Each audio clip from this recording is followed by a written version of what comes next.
Welcome to Bobcat Football on Penny Baker, Channel 20. It's a beautiful day for football. We have Patrick Maganelli as color commentator and Colin Sullivan as play-by-play today, and myself, Will Van Eiderstein, as the second color analyst. We got a great matchup today. Plymouth takes on rival from just down the road, Laconia Sachems. Both coming in at 2-3. Both having tough losses last week as Laconia was taken down by St. Thomas and Plymouth by Trinity. We should have a good one on our hands today as Laconia is led by quarterback Riley Roy and Plymouth by quarterback Brandon Roy. Both same name too. Last name and same number. For both of these teams, this is a key game. If they lose this game, they will not statistically be capable of making playoffs. The winner today goes 3-3. We should have a good one on our hands, folks, so stay tuned and get ready for some Bobcat football on Channel 20, Penny Baker TV. Welcome back to Penny Baker TV, Channel 20. My bold prediction for today is Plymouth 26, Laconia 22. Pat, what's yours? I'm going 22-12 Plymouth. And what about you, Colin? I'll go with Plymouth winning 34-12. Ooh. Looks like I'm giving Laconia a little bit more credit. It's going to be a tough game today. And Laconia has their starting running back, Jacob Filgate, out. Laconia is also, along with their quarterback, Riley Roy, they are led by receiver Brendan Mooney and Keith Schultz, as Plymouth, along with their Roy, is led by Maycumber, Evans, Murray on the offensive line. You've seen Plymouth. We talked about it a lot this week in practice. We talked about how playoffs start today for Plymouth. And Plymouth has won the toss, and they will receive.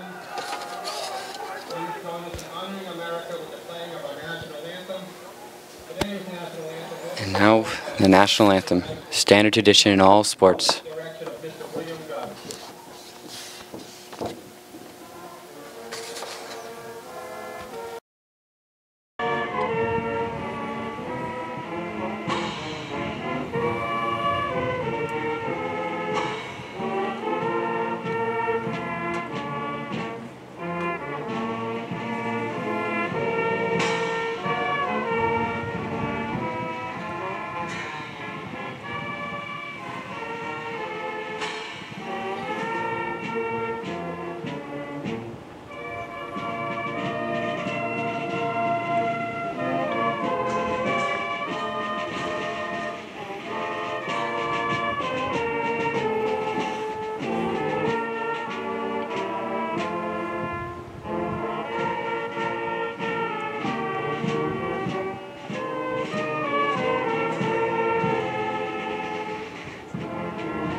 That was performed by the Plymouth Regional High School Band.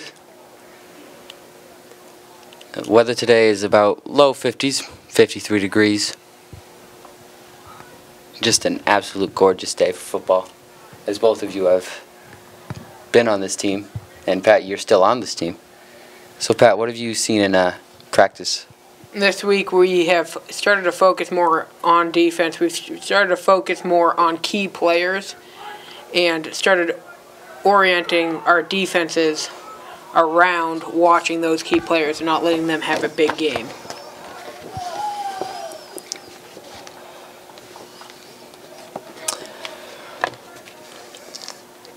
As Laconia lines up to kick, they will have Jordan Audette doing the kicking today, and back to receive for Plymouth will be Jordan Dosen, Connor McGowan, and Nolan Farina. Three sophomores back there deep for the Bobcats. Looks like Plymouth is preparing for an onside kick. Nope. with a huddle like that, like Laconia had, you never know what teams might do.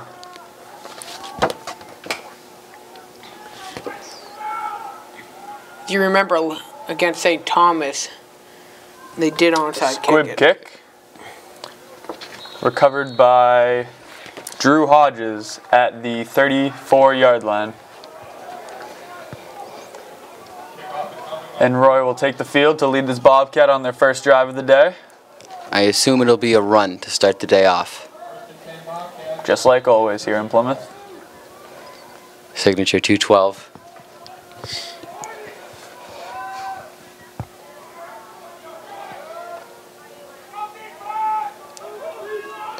Starting in the backfield, we got Maycumber, Patnode, and Lambert.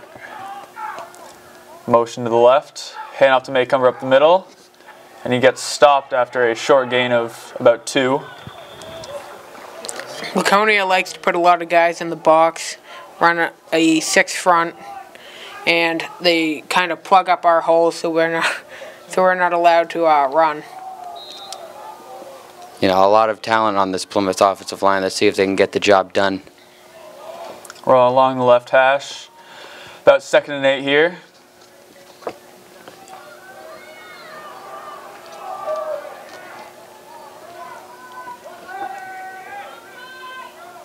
Motion to the right.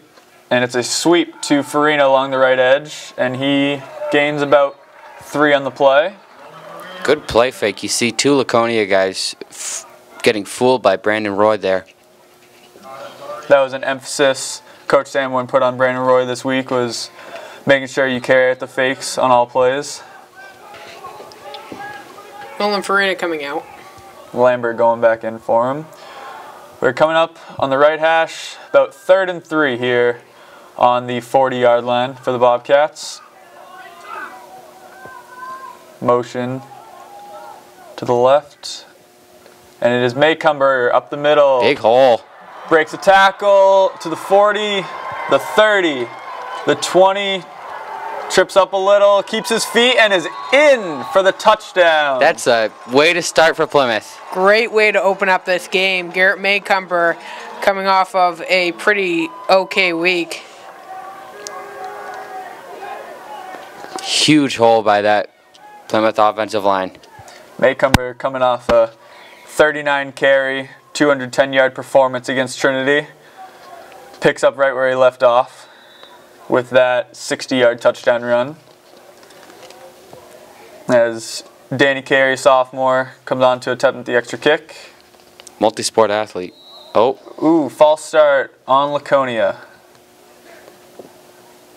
I was just saying, Danny Carey, multi-sport athlete, also plays for the Plymouth soccer team.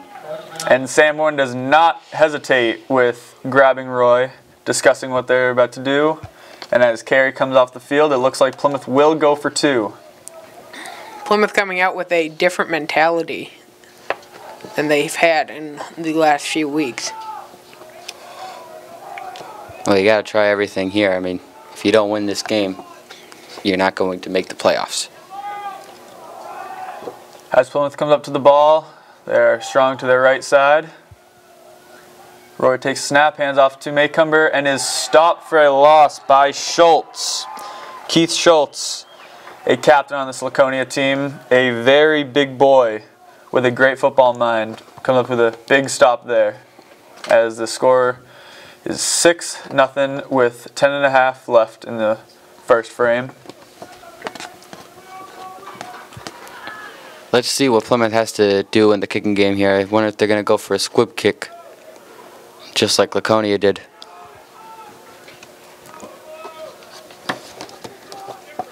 Danny Carey has 100% taken on the kicking role now that Sam Slaughter is done for the year. Back deep for Laconia. It looks like we have Brendan Mooney deep by himself at about the 12-yard line. I'm going to say that Danny Carey is going to kick this through the end zone.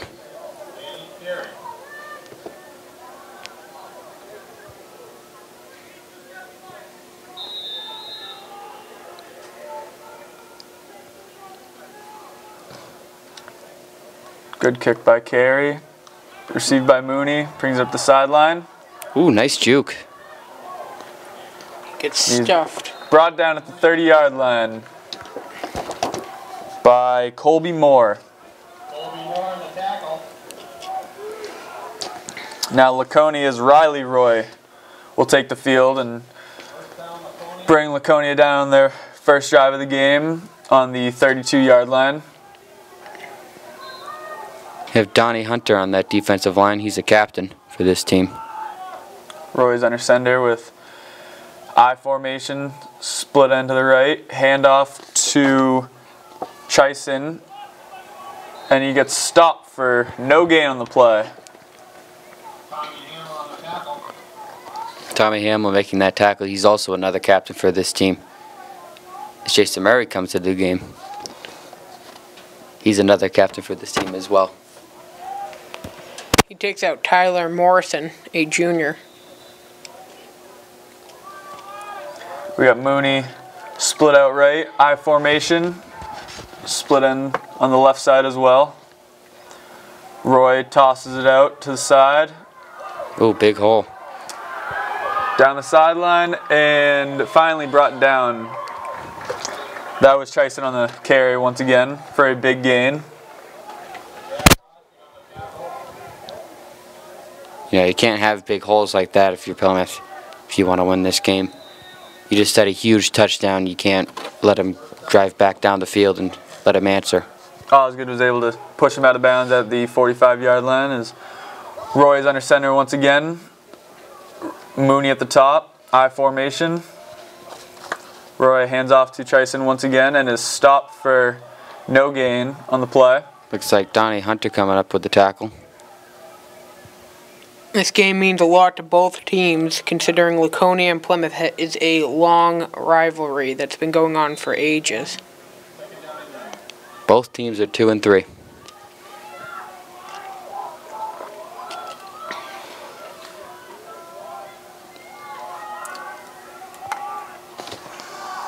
Alright, Andre McNeil split to the left at the top of the screen, toss out to Chison to the left, and is brought down by Osgood behind the line. Nice tackle. Way to come up and make that tackle. Morrison is coming in for Jason Murray. Critical third down here for Plymouth. Let's see if they can get Laconia off the field. As Laconia, Roy likes to toss it up to Mooney, so this is a potential third down that they could pick up with a deep pass for Mooney. As Roy drops back, hucks it up for Mooney, and just out of the reach. Great after speed from that wide receiver there. Almost had that ball if it was just delivered with a little bit less there. Could have been a touchdown. After last week, we keyed into not letting them become, or staying the deepest in your zone and not getting burned on plays after that upset in Trinity. Coach Boyle emphasized that Roy likes to huck it up and let Mooney go get it. As Laconia is back to punt, Plymouth does not have anybody receiving. Wonder why that is. Must be a miscommunication of some sort. And the ball is out of bounds at the 20-yard line, and Plymouth will take over on their second possession. Not a good punt at all. Didn't look like he made a mistake there as a punter.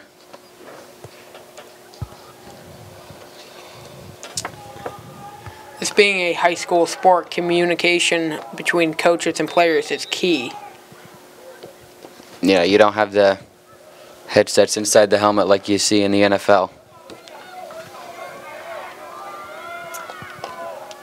As Plymouth starts their second possession, they have wing backs on both sides. As Farina goes in motion, handoff to Maycumber up the middle and is stopped for no gain on the play. Plymouth is getting nothing up the middle today.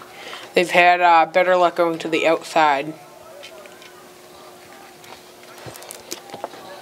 You'll be seeing a lot of split set man like you just saw and motion on the play because Laconia likes to line up according to the wing back and halfback. So Plymouth is going to try and mix up the formations to get Laconia off balance, as Roy is under center, split backs once again, and it is a sweep to Nolan Farina as he cuts back up the middle and is able to pick up 9 or so on the play. Great job by Nolan Farina being able to break a couple tackles up there, getting the critical yardage. Nolan has a lot of speed going to the outside. Patnode replaces Farina as we come up with a 3rd and short. Brandon Roy coming back from getting the play call from Sanborn.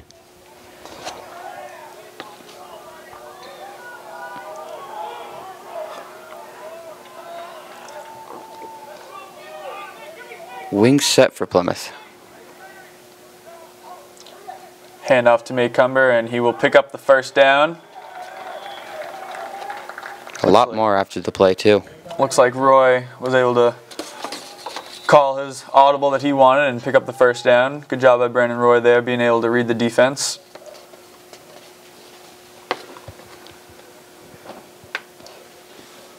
It's always been a key of Plymouth coaches is to let their quarterbacks be able to be the coach on the field, be able to read the defense and know what the offense should be running for a play.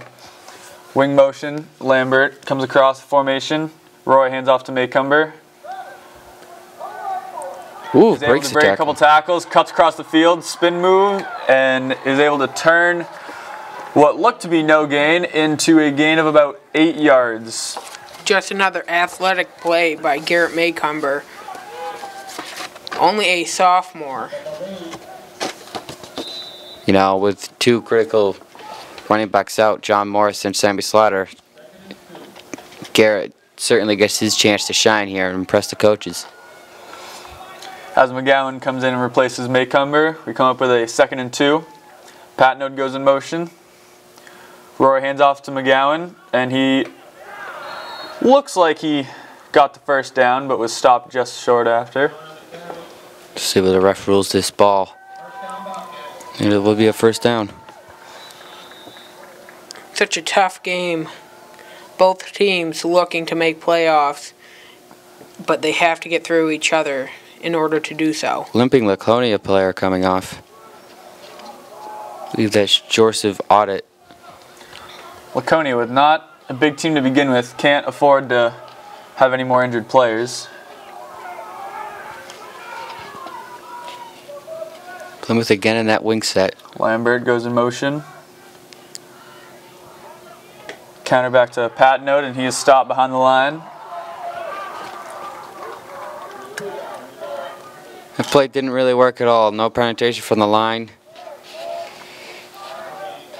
Can't have plays like that if you want to win this game. You have to block. Blocking is just a key part of running this ball.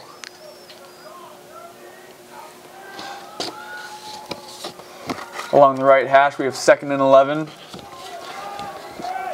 Plymouth is strong to their left side. Roy drops back to pass. He's rolling out. Has Lambert for a completion. And he is going to pick up the 1st down, it looks like. That's what you want to see from your quarterback there, putting the team on his back. Good throw on the run there by Roy. You know, you need to have those critical completed passes in order for Laconia to keep balanced. It's always nice as a quarterback to complete your first pass of the day and gain some confidence. Roy under center. Tries to drop Laconia off sides. Roy rolls out. And he's going to tuck it and run. Cut back across the field. And he's going to pick up 8 yards or so. Good run there by Roy. A little scary that he cut back into the middle of the field, where he was lucky that he didn't get a big hit put on him, but he looks to be fine as he comes out the field to get the next play. Dosen goes in and Boliani is coming out. You think Brandon Roy would be taught to slide in that situation. You know, you don't want your quarterback to take an injury here. It's such a hard skill to teach your quarterback, though, Will. Especially if he does not slide correctly, it could be more dangerous. Plymouth again in that wing set. Roy rolling out to his left, has the corner. Little pass off to McGowan, is able to pick up 15 yards or so on that completion. A third consecutive pass play from Plymouth, even though the last one was a run, but it was certainly designed to be a pass. Roy with 3 great decisions on those last 3 plays. He was able to throw on the run, complete 2 of them, and realize that on the second play that he had the corner and was able to pick up more yards on the run. Under center one more time, Dosen, wing to the right, and false start on Pat Node. That'll stop the clock. With such a young team such as Plymouth, you see that a lot. Most of our backs are sophomores, so you see a lot of struggle there. Offside penalties played a big role last week in Plymouth's loss to Trinity. Many offside calls down the stretch that came back to bite them. Roy under center, rolls out to pass. Ooh. Pressured by Laconia and is able to get out of bounds just for a gain of 1. This week, Coach Lamb told us that the sophomores need to start acting more like juniors, and we need to grow up a little, which he's absolutely right. It's time to start taking more of a leadership role in this team. That was Stephen Towers on the pressure there on Roy. Right. 2nd and 15 once again for the Bobcats. Let's see what the play call is here. Plymouth has been running that wing set a lot. Their signature here at Plymouth.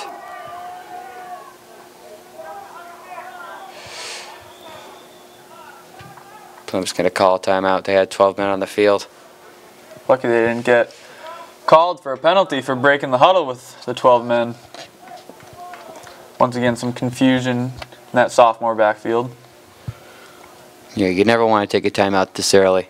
Still in the first quarter. Plymouth has some great movement on this second drive, though, with Roy making some great decisions on these waggle routes. Yeah, well, they'll have to get a first down here to continue this drive because I don't think Danny Carey is in field goal range yet. There's a lot of talent with that sophomore backfield, but they're just so young at this point that they're just struggling with knowing what to do.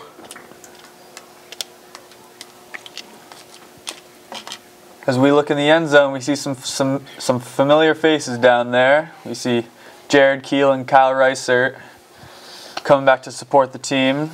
They're redshirt freshmen at UNH this year, and UNH has their bye week, so it's nice of the boys to come back and watch the Bobcats play, keeping the pride and tradition going on. Sully, you're on some great teams. I was very fortunate to play for such a historic and great program. Plymouth's not in that wing set. Split back. Dosen goes in motion. I believe they're going to be called for a false start again.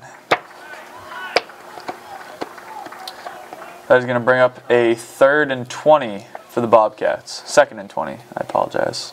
Coach Sambor could not be happy with this team and all of the struggles they're having as far as almost dumb penalties. At this point, you have to hope for a huge play or a pass interference call of some sorts. 2 wing backs again. Dosen in motion. Roy drops back to pass. Same play. Throws it up for Dosen. Interception. And it is intercepted by Andre McNeil inside the 5. You can't throw the ball away like that. You're not going to win throwing the ball up there and hoping. That's just an easy one for a defensive back. As Laconia takes possession on their own 3-yard line. See Mooney hopping off the field. Roy under center, splits to his right and his left.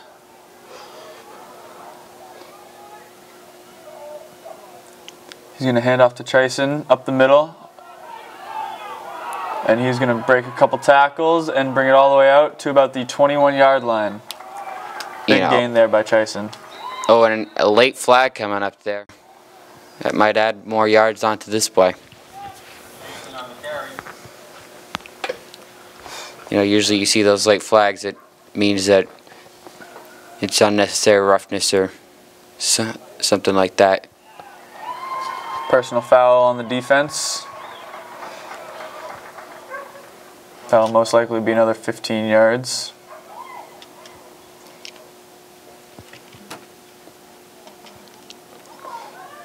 You know, that's just pure discipline. You can't do that type of stuff after the play. So that 18-yard play turns into a 33-yard play as we're now out to the 38-yard line. Roy under center, tosses it out to Chasen, who bubbles back and is knocked out of bounds by Another flag, and that's going to be on Evan Boliani, I believe. Late hit on the quarterback. You can't do that. It's not going to work, begging his forgiveness from the ref. That's just an easy call. Quarterback not even having the ball. Personal foul on the defense once again. Penalties killing the Bobcats on this drive. You can't have that many penalties. You need to pull it together. Get your team pulled together here. Penalties will lose you a game. I mean, you see it all around the world of football. There's being a lot more emphasis being put on the quarterback and the late hits. So in 2 plays, the Laconia Sachems are able to bring the ball from their own 3 all the way to the Bobcats' 43-yard line. Along the right hash, Roy's under center, split out to his left, I formation. Hand off to the fullback up the middle, and Morrison takes him down for a 1-yard loss. Good play by Morrison there. Yeah, breaking off his block right there and being able to make a big stop. Here in Plymouth, we expect our D tackles to play 2 gaps, which most schools do not do. Even Boliani getting back into the game after that penalty that he had. McNeil split out to the left. Roy under center, I formation. Roy drops back to pass, rolls out to his left, throws across the middle. Incomplete pass. Nice hit by Jordan Dosen. Jordan Dosen, very athletic sophomore. As Roy was looking for Mooney to come across the middle. Dosen with a good breakup on that completion. Big 3rd down. Let's hope that Plymouth can stop him here. 3rd and 11 from the 45-yard line for the Sachems.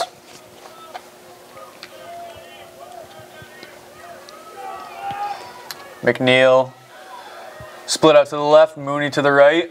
4th down lineman. Last time there was a 3rd and long, we saw Roy huck it up for Mooney. Now he will huck it up for McNeil. Great defense there by Pat Node, as Plymouth will force Laconia into a 4th and 11. And we will see what the Sachems will choose to do on this play.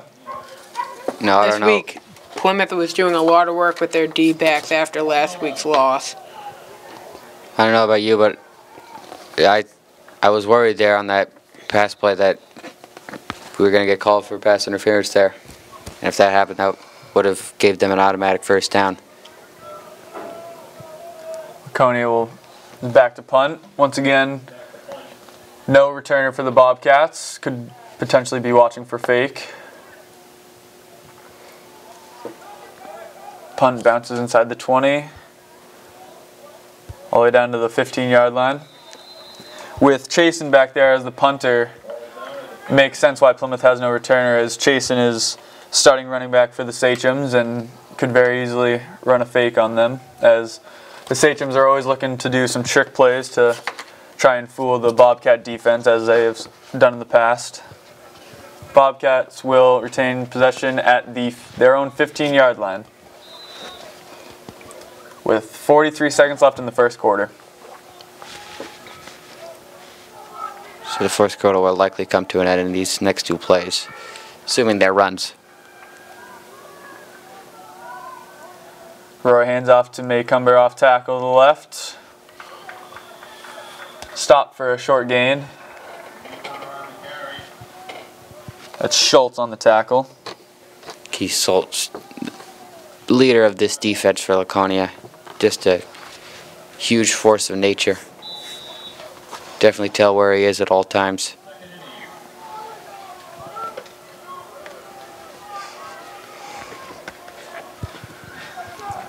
Plymouth in that wing set. Sends Lambert in motion over to the left. Hand off to Maycumber off the right tackle for a short gain of 2, and that will be the conclusion of our first quarter as the Bobcats lead the Sachems 6-0. A lot closer than it was last time with St. Thomas. I think the score at the end of the first of that game was 22-0.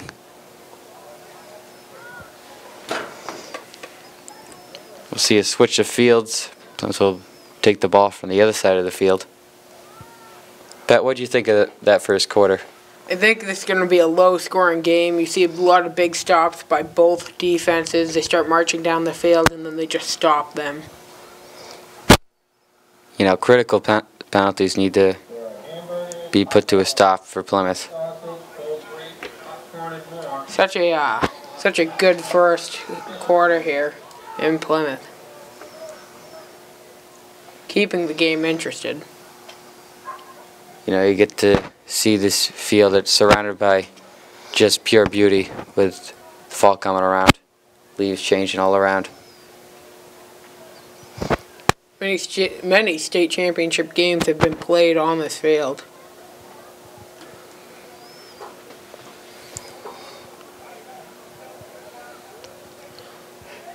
So the Plymouth offense will get back to work.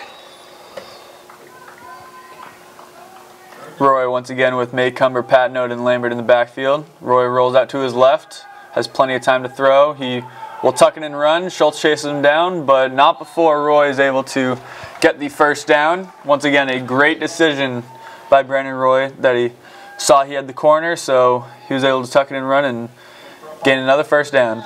That's the thing you get with Brandon Roy. You get a great passer with a great set of wheels. It's cool that Brandon Roy can kind of do both. He can throw the ball and run. That's very important for a high school quarterback, that he's not just a pocket passer. We got 1st and 10 from the 29-yard line. Roy hands off to Patnode off the right side. Big hole. Breaks it loose. One man to beat. He'll beat him. He is brought down at the 18-yard line. Looks like I was wrong on that one. It almost looks at if Chris did not try to juke him there for a second, he might have actually outran him. Still a great play by Chris Patnode. 52-yard pickup there by Patnode. As Bobcats will now have 1st and 10 at the 18-yard line. Another great blocking by that offensive line to Plymouth. Hand off to Maycumber. Ball's on the ground. And Laconia will take possession on their own 11-yard line. 2 critical turnovers by Plymouth, and one out the last time by Brandon Roy with the interception, and now this fumble by Garrett Maycumber. Leaving points on the field. Like I said, another big stop. Both teams making big stops here, forcing Garrett Maycumber to fumble. Got to take care of the ball inside the red zone. As Laconia takes over, they have split ends to the right and left. Roy hands off to Chasen up the middle. Brought down by Goodale after a gain of 6. Plymouth is just having trouble finishing today. Ball handling skills are so important in a high school football game. 2nd and 3. See what Laconia will do here, see if they'll stay on the ground, which has been the trend of this game so far.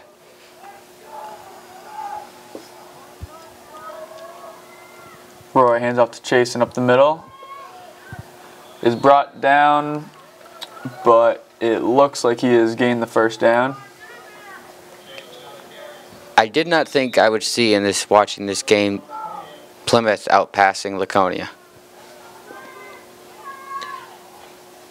Which is very rare for a Plymouth team to throw the ball.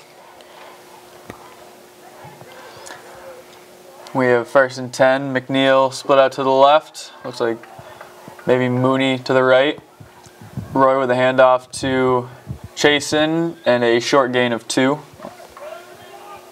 It's great play by that defensive line of Plymouth, getting off their blocks and being able to stop Laconia on that play. This is why you always got to practice your pass plays throughout the week for Plymouth, just in case that is the way you can beat the team on Saturday. Everybody always thinks that all Plymouth can do is run, but as Roy has shown, they can also pass. Split ends both sides of Roy. Pass out to Chase into the left.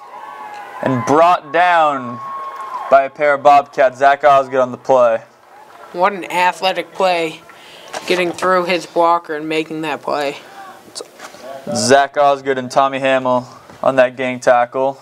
Zach Osgood is the linebacker there, being able to know where the running back is and shoot right through that hole and bring him down for that huge loss. We got a 3rd down and 12 from the 20-yard line for the Sachems. Past 2 times we've had 3rd down and double-digit distance. Roy has thrown it up to Mooney and McNeil. We'll see which one of his targets he will choose this time. Drops back, hucks it up, and incomplete. Good defense there by Goodale. What an athletic play by Goodale, jumping up there vertically. Roy was looking for his tight end Schultz on the play. Schultz having a number change. He was originally 65, now 22. We now have Nolan Farina back to receive the punt, Chasen to do the kicking. We got a tight formation by Laconia. Deep in their own territory. You don't really see them going for a fake here. Ball is off. Farina picks it up at the 40. He's able to get by a couple guys, bring it up the left sideline. Go, baby. And brings it all the way back to the 22-yard line. Great return there by Farina. That's great. That's just a great punt return overall. That punt return team being able to block for Nolan Farina. Nolan Farina really showing off his speed there. 37-yard return there by Farina. Starting at the 23-yard line, Bobcats are strong to their left side. Roy under center. Hand off to Pat Node coming back to the right. Puts his head down and gains 3 yards on the play.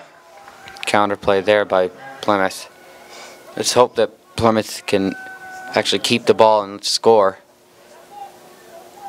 Past 2 drives ending with turnovers.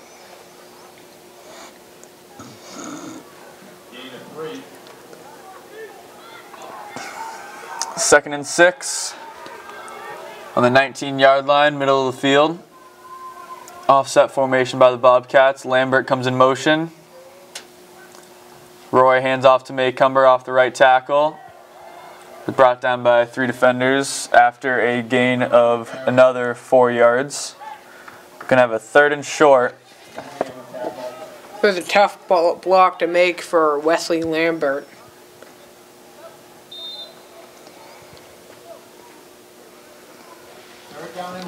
Let's see what the play call here will be for Plymouth. Been passing it and running it a fairly balanced amount of times. They're back in their offset formation. Motion by Lambert. Handoff weak side to Maycumber as he brings it all the way down to the 6-yard line. Laconia getting a little handsy after the play. Pushing over Jason Murray. Not an easy guy to push over. 1st and goal, you wonder if Sam Warren's going to give Roy an actual play call or if he's going to let him call his own audibles up at the line of scrimmage. Offset formation, halfback to the left, wingback to the right, goes in motion. And Roy will hand off to Maycumber off the left tackle, and he will trot into the end zone for another Bobcat touchdown. That's a good way to start this second quarter here. Just great blocking by that Plymouth offensive line, being able to just push aside the defensive line of Laconia. Must feel real good for Plymouth to score here, as keeping the rivalry going. That was Maycumber's second touchdown of the day, as Bobcats will look to go for 2 on this play. Halfback to the left, wingback to the right. Lambert goes in motion. Interesting decision. Hand off to Maycumber off the left tackle, and he will be in for a 2-point conversion. I guess that's why I'm not the coach of this team, because I would not have done that, but it pays dividends for Plymouth. Well, if you were the coach of this team, you'd throw the ball too much. That is true, Pat. That gives us a score of Plymouth 14, Laconia 0. As Maycumber gets his second touchdown run of the day. It looked like Plymouth just called the same exact play, and Laconia did not expect it at all, and the exact same result happened. It's all about stopping the run here for Laconia. If you put 6 guys up front and you can't stop the run, you need to really reevaluate your defense. That's key for the Bobcats, as a lot of their plays look similar, but their blocking schemes for a lot of the plays are just a little bit differently, so they're always able to block whatever the defense throws to them. As Carey goes for the kickoff, it is a short pooch kick. Fielded at the 35. You know, you wonder why they go for that short kick. I wonder if he meant to kick the ball that way or if it just came off his foot incorrectly. And big boy Keith Schultz on the return, back to Bobcat territory to the 48-yard line. Man, he is really a slow person. But tough to bring down at the same time. You wonder, Plymouth is normally known for their pooch kicks, but if that was the exact spot, Carey wanted to place that one. As Roy comes up under center, split to his right and his left, I formation, chasing up the middle. Good play there by Drew Hodges. Trips him up in the backfield, gain of 1.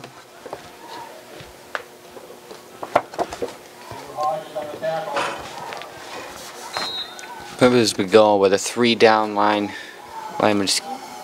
on defense. Let's see if they keep on doing it.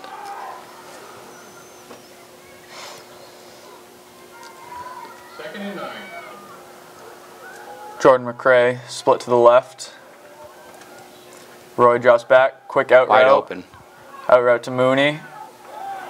Breaks Dawson's tackle, breaks McGowan's tackle, brought down by Goodale at the 28-yard line. Nice job by Jordan Dawson. You gotta finish your tackles here.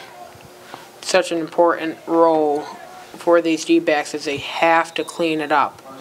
Jordan Dawson realizing that he was responsible for bringing his guy down, missed a tackle the first time, but definitely helped during the second time.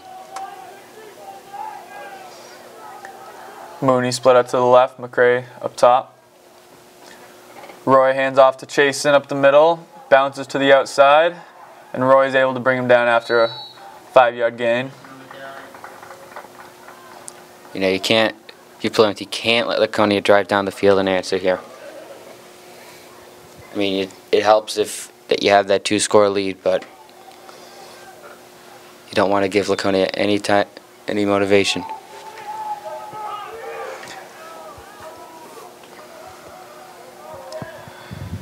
As Laconia comes up, they got 2nd and 5 on the Bobcats' 22-yard line. Roy hands off to Chasen to the left side, and big stop by the Bobcat defense as they'll gang up for a good team tackle. Brings up 3rd and 8 here at the Bobcat 25-yard line. We got 5 minutes remaining here in the second quarter. Bobcats still up 14-0.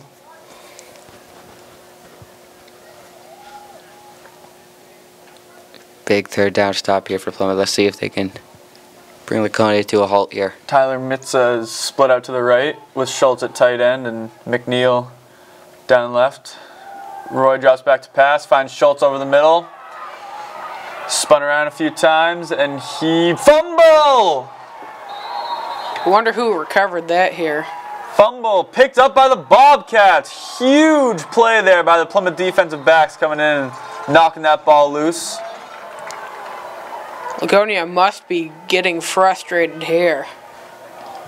Both teams being careless in the red zone. You have Plymouth turning it over twice in the red zone, and now Laconia turning over in the red zone. Schultz was a fullback last year for this Sachem team. Made the transfer to offensive line this year, but was needed at tight end today, so you wonder. Plymouth will be backed up deep in their own zone now. Handoff to Maycumber up the middle. Brought down for a gain of 5.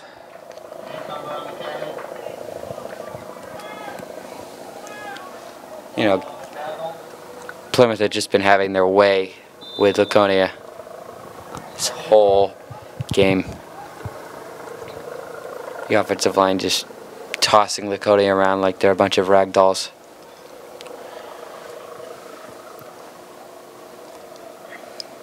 Second and 5 from their own 10. Roy's under center. Drops back. Has an open receiver. Finds Tommy Hamill. Good completion right there. Good throw by Roy under pressure there. Throwing it in the last few seconds he has. Nice job also by Tommy Hamill signaling to Brandon that he's open. And another injured Bobcat. Looks like Hamill is down for the count. Plymouth cannot be affording any more injuries. John Brule, the athletic trainer.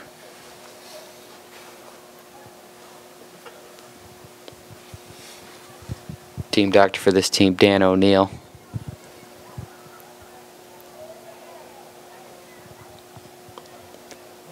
You just hate to see that captain of this team, senior year.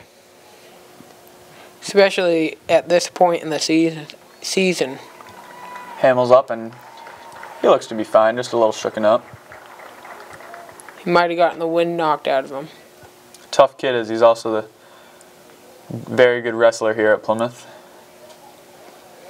Walking off the field on his own, so he looks to be alright. Like Pat said, probably just got the wind knocked out of him. This offense returns to the field. First down here for the Bobcats at their own 27-yard line. Strong to their right side. Roy's going to roll out to pass. He's pressured. Is able to tuck it, run, and maybe get back to the line of scrimmage. Just a nice job by Brandon Roy just being able to make that guy miss, being able to gain some yards there, critical yardage. Good decision with such poor blocking. Second and 9. Laconia picked the right play to call a blitz right there. Just unable to capitalize on it. Second down and 9 from Bobcats' own 29-yard line. Strong to their right side. Roy hands it off to Maycumber up the middle, bounces off a defender, and maybe gains a yard there.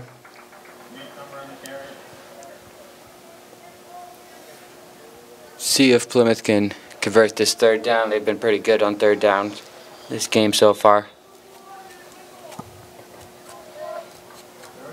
Brandon Roy comes back into the huddle to tell his team what the play will be.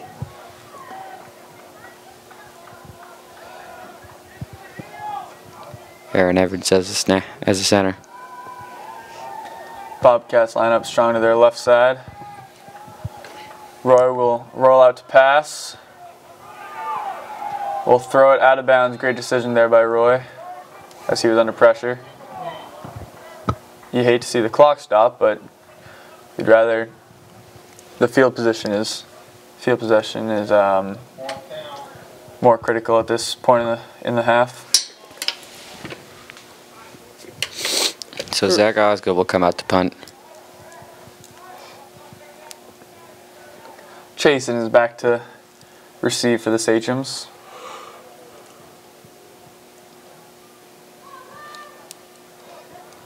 I wonder if you will see a hard count for Plymouth here.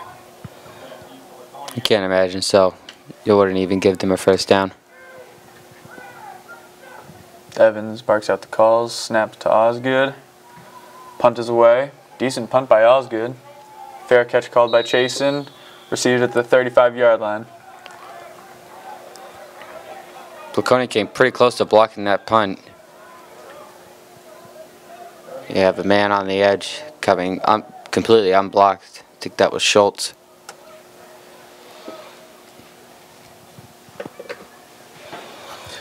Laconia will start this drive with just under 3 minutes left on the clock.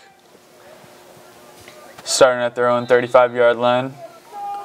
Plymouth needs to shut them down here to not give them much hope coming into the second half. McNeil's, nope, he's off the field. You got McRae split out to the left. Roy hands off to Chase, nope. Play action, screen pass, incomplete. He was looking for Bradley Weeks on that attempt. Bradley Weeks' mom actually works here at Plymouth. She's one of the library aides here. Let's see if we'll see Laconia's 2-minute offense with just under 3 minutes here on the first half. Could be the last time they see this ball during this first half, which they will receive during the second half. Mooney split to the right, along with Chasen. Roy back in shotgun. Twins on both sides. Roy looking to his right. Throws it deep, has a man wide open. Knocked out of bounds by Dosen and Goodale. Little wheel route there by the Sachems. Caught the defensive backs sleeping on that. Laconia is now in the red zone. Tough one for the D-backs there. Such fast speed. Those are back-breaking plays for Plymouth. Late in the first half, you can't have those plays be happening. Twins on both sides for Roy once again, back in shotgun. Timeout, Bobcats. Only one timeout left for Plymouth. You were wondering when the Sachems would finally open up and pass the ball a little more, as they hadn't had too much success with their run game early in this first half. You wonder if that's what Laconia will do the entire second half. We got crucial possession here. 2.5 minutes left. Sachems inside the Bobcats red zone. You know, Plymouth's been doing a great job as defense so far, but these last two drives, even though the last one ended in a turnover, Laconia's been able to march the ball down the field. Plymouth could use a turnover right here now. I have one of the day. You can look for Roy to huck it up to Schultz, Mooney, or McNeil here in the back of the end zone. You see Schultz, the big man, split out to the left. McNeil just inside him, and Mooney on the other side. Roy back in shotgun. Looks to his right. Tucks it and is sacked for about a loss of 3 there. Good play by Bulliani. Bulliani started as a sophomore, injured last year and now is back.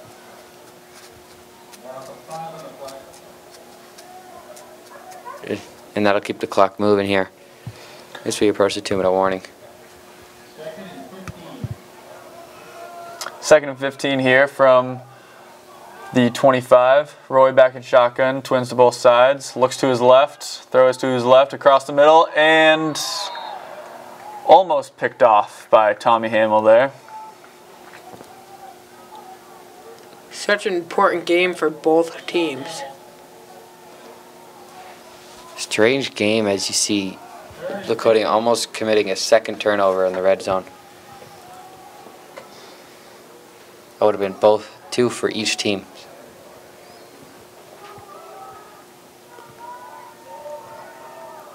3rd and long for Laconia. Roy looks to his left, hucks it up for Schultz. Interception, I believe. It is intercepted by Roy. Great play by Brandon Roy. Is it an interception though? I believe so. They signaled a touchback. Yep. Intercepted in the end zone by Brandon Roy, and Plymouth will take over at the 20-yard line. Laconia must be really frustrated there. Very weird type of play as the entire crowd went silent. You didn't know what happened on that type of play. McNeil showing that he is upset to the ref after that play. It looks to have watched a lot of films on Schultz.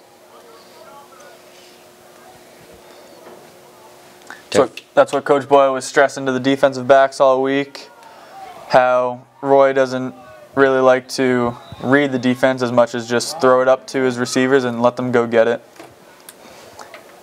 As now Laconia is being flagged with an unsportsmanlike conduct. Looks to be the coach was arguing with the jump ball call. So instead of the 20, Plymouth will now take over at their own 35-yard line. That's just discipline from Laconia. You just got to know when to quit. You can't just give the ref an earful because he's going to throw the flag every time.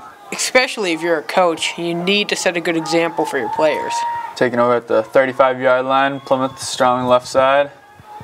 Hand off to Maycumber up the middle for a gain of 4. So it looks like Plymouth is going to just run out the clock. No timeouts left, or 1 timeout left for the Bobcats. 1.5 minutes.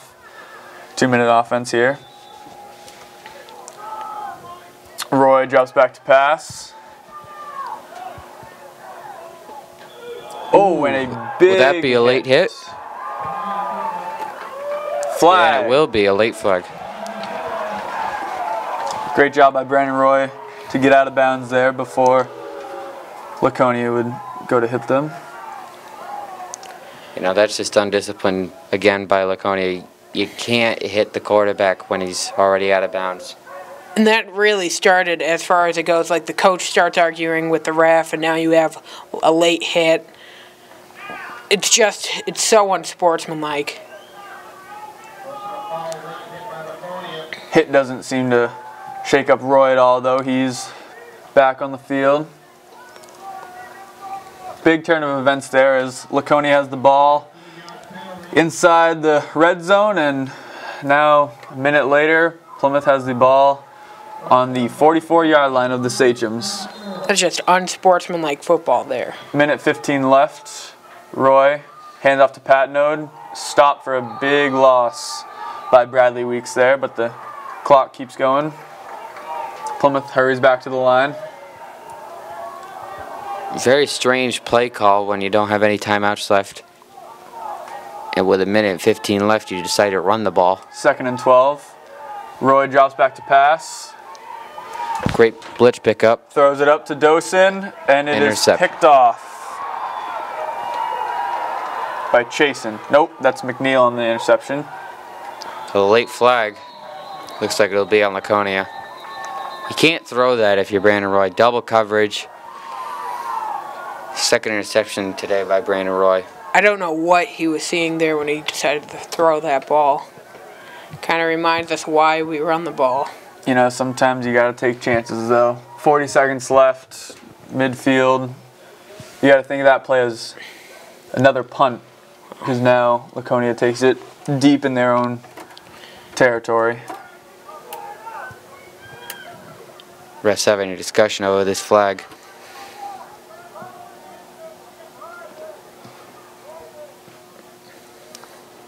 The flag did occur after the interception, though, so it will remain Laconia ball. Chop block on Laconia. Penalties declined.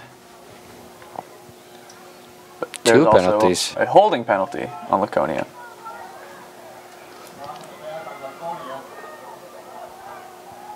So it'll be 1st and 20 for Laconia.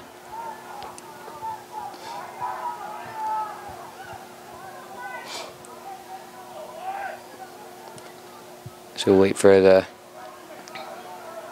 the crew to get ready with the line scrimmage and the first down marker. Also known as the chain They game. have a 1st and 10 for Laconia at their own 14-yard line. And they are looking like they're going to come out throwing. Quick out route to Chasen. See, you can't have that when you're Plymouth. Plymouth going with the deep zone technique, but they can't make their tackles, and now Laconia has the ball on their side of the field. Goodale knocks Chasen out of bounds. The 49-yard line. 26 seconds left. Laconia looking not to get shut out here in the first half. Biliani looks to be shaken up on the play. No, that's Chad Merrill. Jacob Lamb coming into this game as D-end.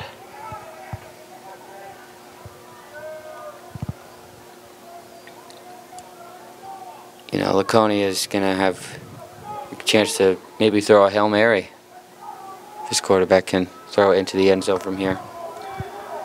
26 seconds left. They're probably going to try and get another quick play, get out of bounds. Roy back in shotgun, twins to both sides. Roy will throw it up. Incomplete.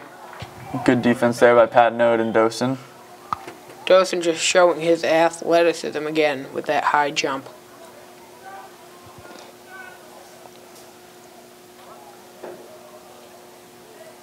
Let's see if Plymouth will, how many they'll have in the secondary. Be 2nd and 10 for the Sachems at the 49-yard line. 18 seconds left. Still down by 2 scores. Schultz and McNeil split out to the left. McRae and pass to the left and it is incomplete. And a late hit on Schultz. Laconia is just playing unsportsman football. There's just no sportsmanship by Laconia. They're just frustrated and playing physical and making late hits. That's the type of football refs hate to watch. You know, I don't know how Schultz is questioning that call from the referees. It's nice to see Plymouth will not retaliate whatsoever with all of these awful, unsportsmanlike plays that they are having. So that's a big penalty, as it'll put Laconia Shows what type of team they are, though. on the It other, gets tough. on their own side of the field now. He's going to back it up to a 2nd and very long. 3rd and very long. And that guarantees that they will not score on this drive, unless a miracle happens. You know, we saw what happened last week against Trinity, so who knows what will take place here. 12 seconds left. Trips to the left. Roy back in shotgun. Looking to the left. Steps up. See if he can strip them. Takes for about 10 yards there. Laconia calls a timeout.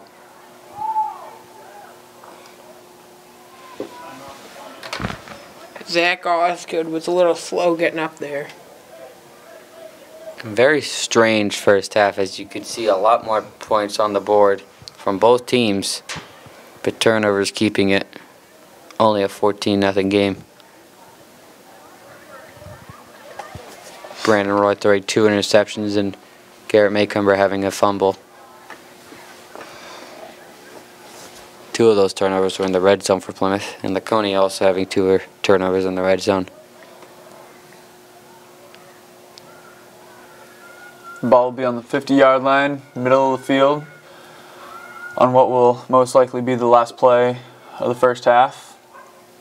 See if Laconia can come up with something to get into the end zone. And again, Laconia will receive the ball in the second half. As Plymouth 4 elected guys to back receive. deep. You see Roy, the quarterback, split out to the left, and Schultz looks to be at quarterback right now. a wildcat formation.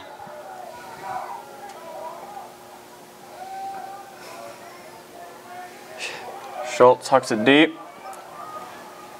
Knocked down, and that is the end of the first half, as the Bobcats will go into the half leading 14-0.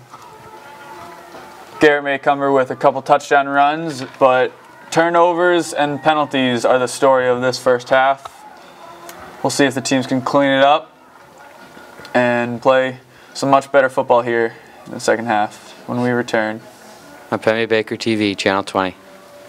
Welcome back for the second half on Pemmy Baker, Channel 20. Plymouth leading Laconia 14-0. And you have penalties and turnovers being the story of this game, as Laconia is playing very undisciplined with 5 penalties on their side of the team. And another one by the coach, which is a very interesting one. Pat, how did you feel that Plymouth did on that first half? Oh, Plymouth did really well. You can tell Laconia is really struggling here. They're just mentally not in it like they were when this game began. They're upset, they're angry. They were getting a lot of silly penalties before that quarter, or before that half ended. It's really interesting. Even the coach getting upset. Danny Carey is on to kick for the Bobcats, as Kyle Chasen is back to receive for the Sachems. Start this second half off. Deep kick by Carey. Received at the 10 by Chasen. Brings it out. Breaks a tackle. And is finally brought down at the 27-yard line. We saw at the end of the first half, Laconia was able to open up the field more in shotgun with some split ends and throw it around a little bit more than they did the first half, in the beginning of the first half, and seemed to work out a little bit more for them. So we'll see if they'll go back to the run game or if they will stick with their passing game here. Pat and I were fortunate enough to catch Coach Lamb during the halftime. He's really proud of his defenses there, holding them, not getting upset after Laconia kept being vicious in their play, pushing after play, or after the play's over and such. That was Chasen on the carry for a gain of 1. Big Jason Murray on that tackle.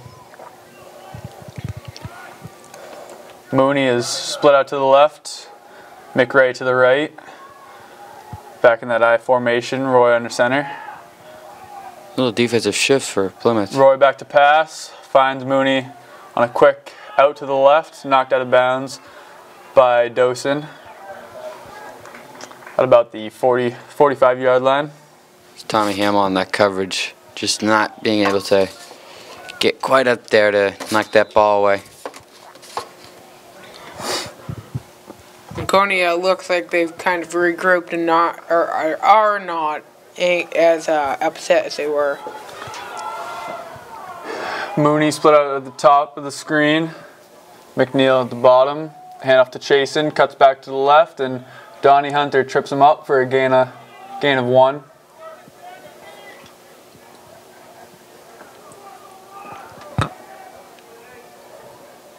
Laconia is staying with the ground, which has been their main way of getting down the field. That and passes that Plymouth has just not been able to tackle on. They have a really young, a lot of young D-backs there, so it's really tough for them. Roy under center. Hands off to Chasen, off the right tackle for a gain of 3.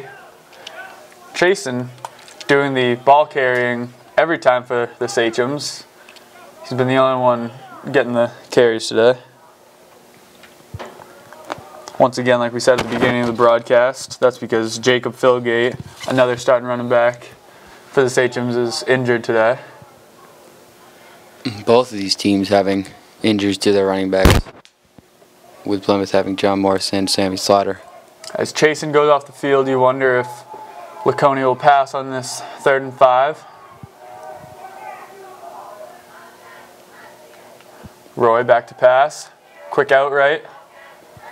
That is Mooney on the catch, but it looks like he is just short of the first. I think I've seen Laconia run that out play maybe 8 times today. This has just been their primary route of the whole game, and it's been working pretty well. So from Laconia's standpoint, why would you stop it? It's tough for our deep backs, though, to pick that up, especially when you're running a zone. And that's the way you eat up a zone.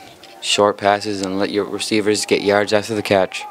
You also got to think about it since it was just a 3rd and 5 rather than a 3rd and 10. They're probably just going to go for a shorter out route like they did on that.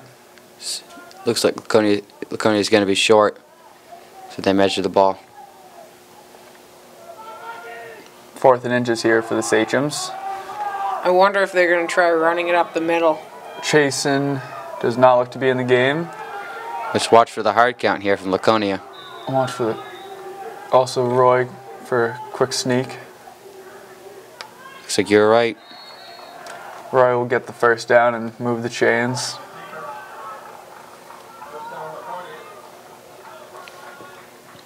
Such a tough play for our defense to stop there, considering we run a 4-4.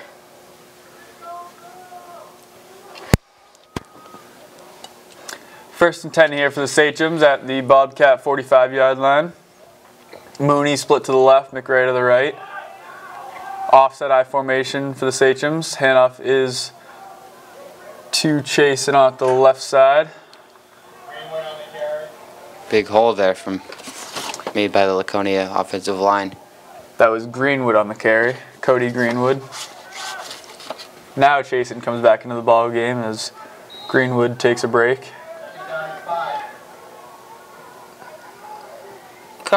Plymouth has put in a lot of work this season, and they don't want to give it up now here. Mooney split to the right, McRae to the left. I formation, hand off to Chasen off the right tackle. Gets to the outside, and Dawson takes him down after a gain of 10. Jason Murray's going to see that in films, not being able to wrap up the running back there. I think that Coach Sanborn's going to see that in films first. I don't think he's going to like the result. First and 10 from the 28.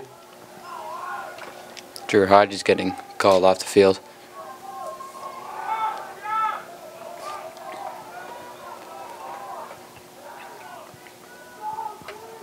Mooney split out to the left. Roy hands off to Chasen, going back to the right. As Roy misses a tackle, breaks Goodale's tackle, and Chasen is in for the score. Just like that, you have a ball game.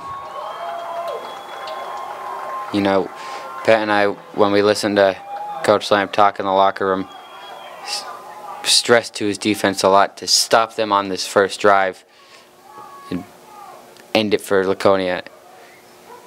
You can't let Laconia. Before the half, Laconia was really down on their luck. They were getting really angry. They were making stupid penalties for unsportsmanlike conduct, and now that you're just bringing up their morale, so they won't continue that now since they scored. A kick from Audette is good, and the score is now 14-7. Bobcats leading the Sachems.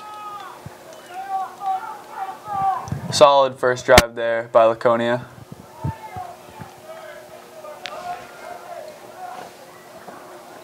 Just critical plays from Plymouth's defense not being able to get off the field. Wonder if Laconia's going to try something funny like they did on their last kick. Only second time kicking all day. You got Farina, McGowan, and Dawson back to receive for the Bobcats. Audette will do the kicking.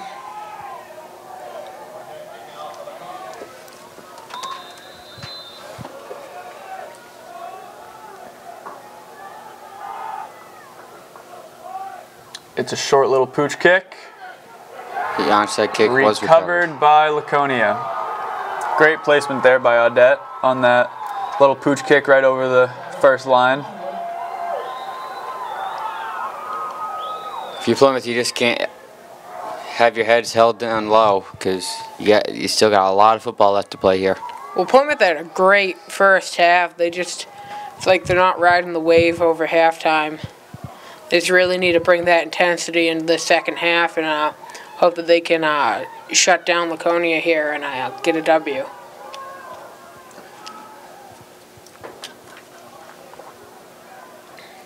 Looks like the refs are conversating if Laconia did something wrong in the onside kick or not. My question is, where did they actually recover the ball?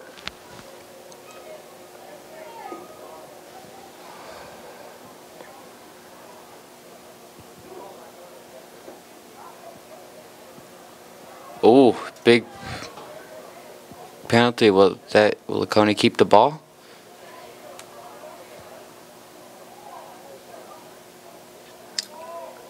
I'm not sure what this penalty is or the result of it. There's But no they're flag asking on for the field. They're asking for the Bobcat captains. Maybe Laconia interfered with the Bobcat players before they were able to recover the ball. Regardless, it will be Bobcat ball. Never seen that in my 13 years of football. I wonder what the call was, to be exact. And a huge momentum swing now as Plymouth has the ball. That must be frustrating for Laconia, though. Yeah, another penalty for Laconia that cost them. Such a successful play comes back to do nothing for him.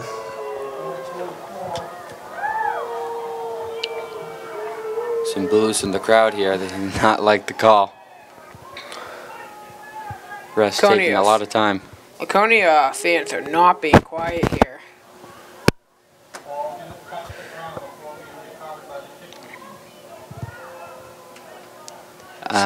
So the ball has to touch the ground before the kicking team can recover it.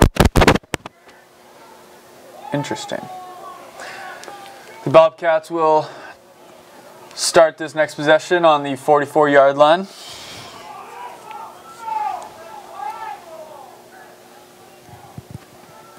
And the refs will have a little longer conversation here.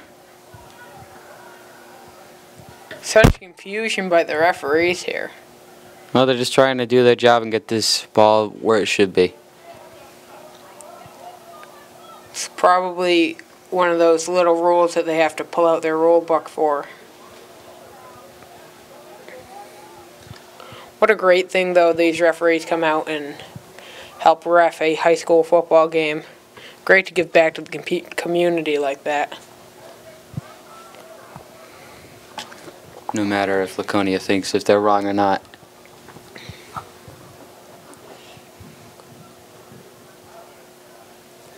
Plymouth has the most utmost respect for those referees.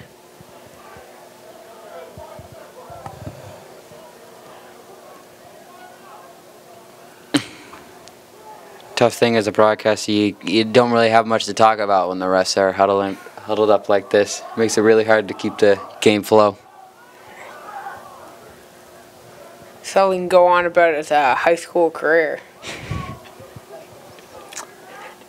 Yeah, I could go on for days, so we'll save that for another time. But whatever these refs are talking about, looks like they are concluding. And it will remain Bobcat ball. Bobcats have their offset formation. Lambert goes in motion. Roy hands it off to Maycumber off the right tackle, breaks a tackle, is going, keeps his feet pumping, and picks up about 25 yards there. Garrett Maycumber continues where he left off in the first half, just pushing people aside from Laconia. What a great run there by Garrett. Such a good guy there.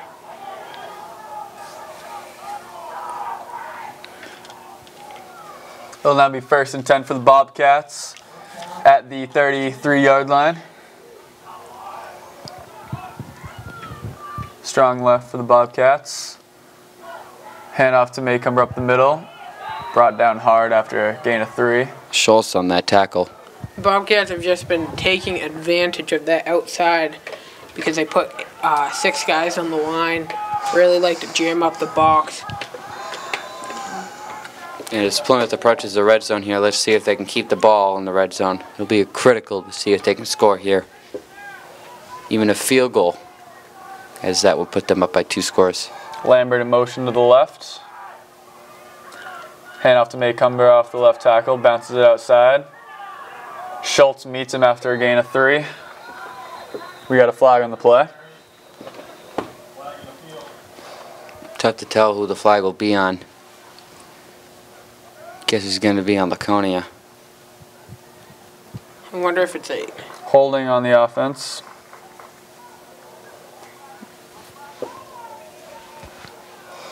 That will send him back 10 yards. But it'll stay 2nd down.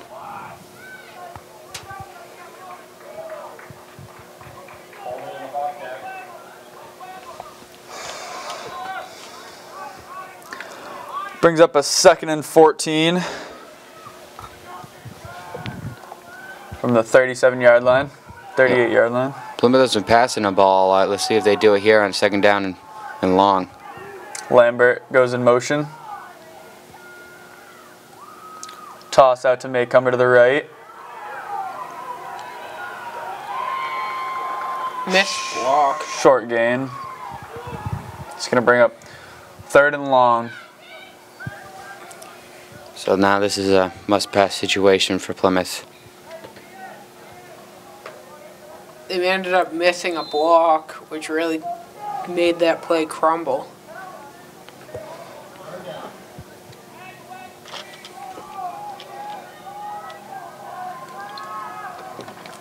See if we'll see Brandon either drop back to pass or roll out to his left or right.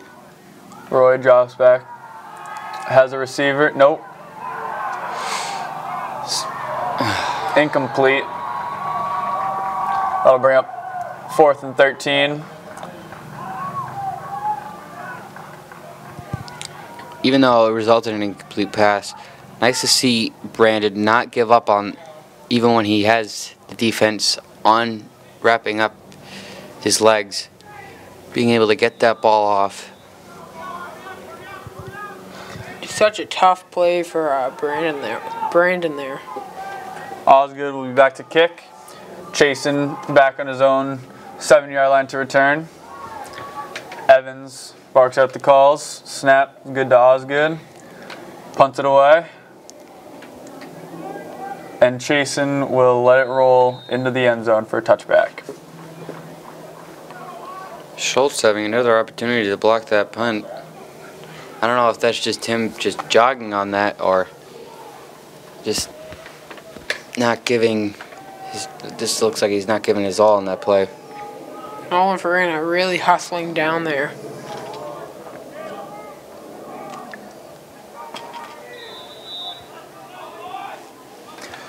So Laconia will start this possession on their own 20. McRae split left, Mooney split right. Roy under center, hands off to Chase into the right side. It is knocked out of bounds after a gain of 7.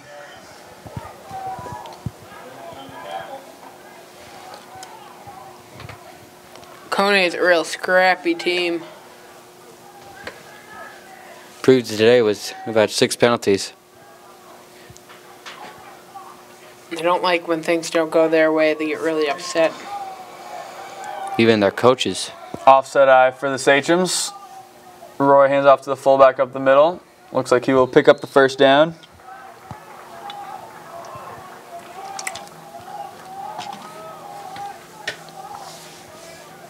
Plymouth's defense needs to hold them here, as they've been doing a pretty good job of it throughout the day, even though they've Laconia scored on their last drive. Let's just hope it doesn't become a pattern here in the second half. Mooney split out left. McNeil split out to the right. Offset eye for Roy. Counter back to Chasen to the right. Flag, this one will be coming back for Laconia. Yep. Look to be a hold on the right edge. Lots of penalties for Laconia. Having so much trouble. And that indeed will bring Laconia back. That was an easy call for the refs to make.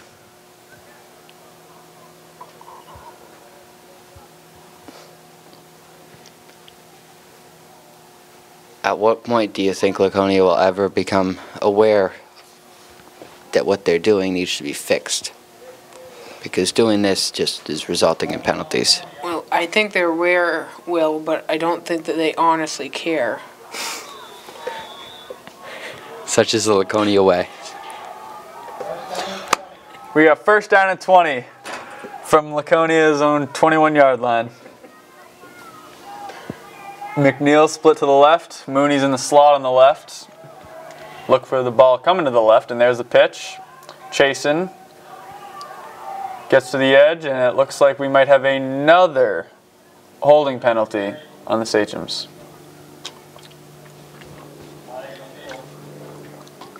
Yeah, that will be another holding penalty. A lot of Laconia fans in the crowd today.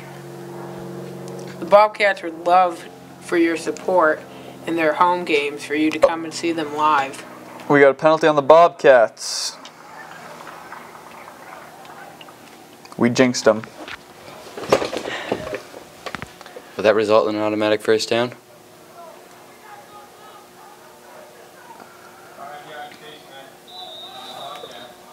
So that's the alternate face mask penalty. Will be 5 yards. We got first and 8. Laconia on their own 33-yard line.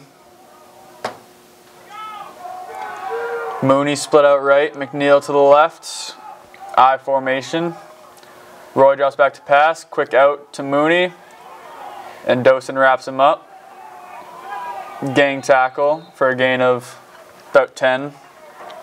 As Laconia picks up another first down. Such a big kid to tackle.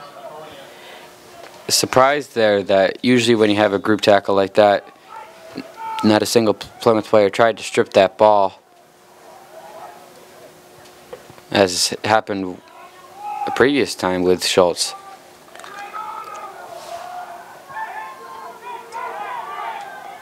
Tight formation for Laconia. I. Roy's calling some audibles. Hand off to Chasen up the middle. And he'll pick up 8. Going back to that last play, as Will was saying earlier in the game, Laconia's finding success on that quick little 5-yard out route to Mooney.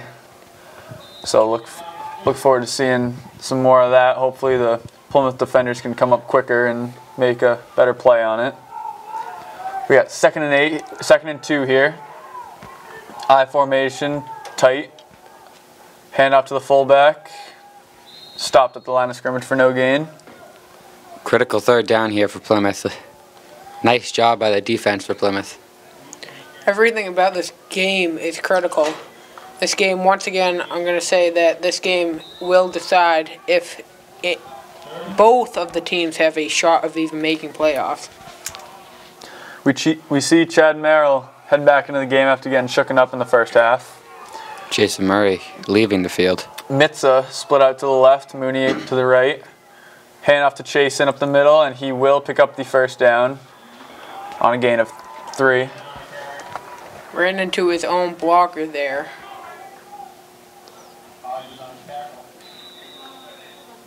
Jason Murray will get back onto the field, substituting Evan Boliani.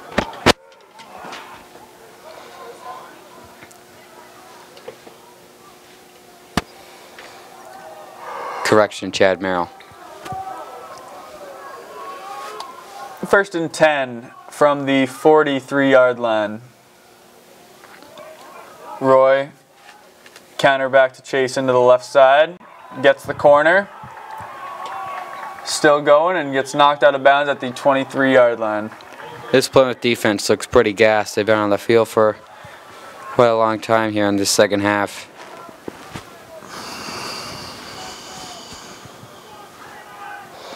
And Laconia looks to be putting together what could be a game-tying drive. Plymouth needs to do something to stop the momentum here. Somebody needs to step up on this Plymouth defense and make a big play. Roy under center, drops back to pass, quick out route to Mooney. Caught, and Dosen will bring him down after another first down. Dosen having such trouble bringing him down. It's like Dosen just doesn't have the size to bring down Mooney. They've been throwing at his side all game. Laconia now in the red zone. Let's see if they'll have another turnover in the red zone, which the Bobcats so desperately need at this point.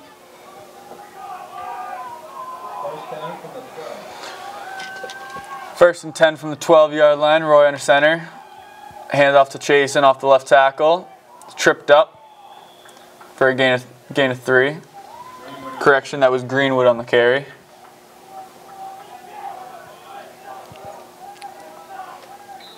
You know, you can't. Plymouth's been having a lot of 4-yard carries been happening, and it's just been eating away at them defensively. That's a struggle that Plymouth has running the two-gap system for their D-tackle. Roy hands off to Greenwood off the right tackle. Hunter is able to bring him down, but not after gain of about 4. Gonna bring up 3rd and short. Big 3rd down here for Plymouth. They need to stop Laconia here. 3rd and 1 from the 4-yard line.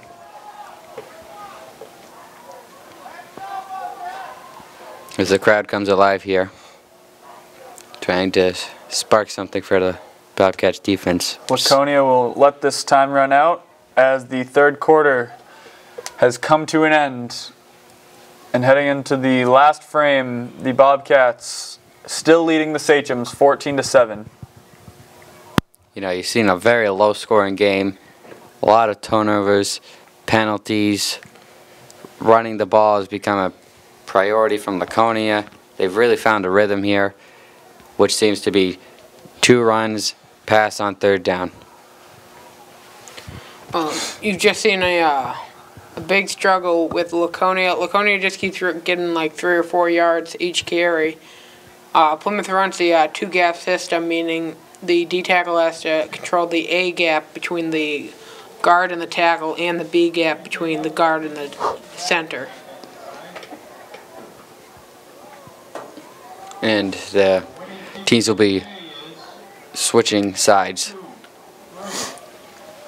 as the winning ticket for the Bobcat raffle, which is happened every home game, gets called off. It's tough when the D-tackle has to control the A gap and the B gap.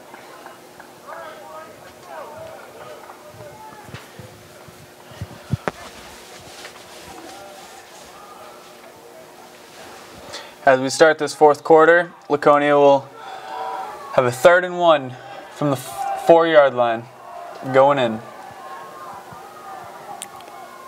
Hand off to Chasen to the right, and he is stopped. He did not get it. Morrison with that cut block. Laconia most certainly will go for it, though. That's a huge stop by Plymouth's defense. They just need to make one more.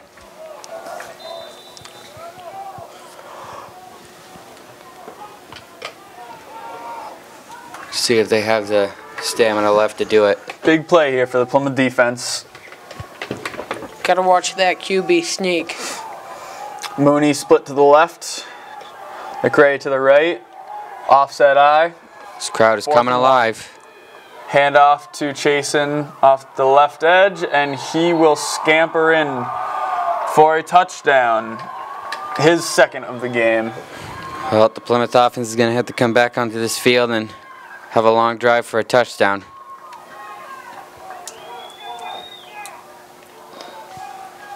Or we'll maybe see Danny Carey become the hero. Audette will come onto the field to attempt the extra point.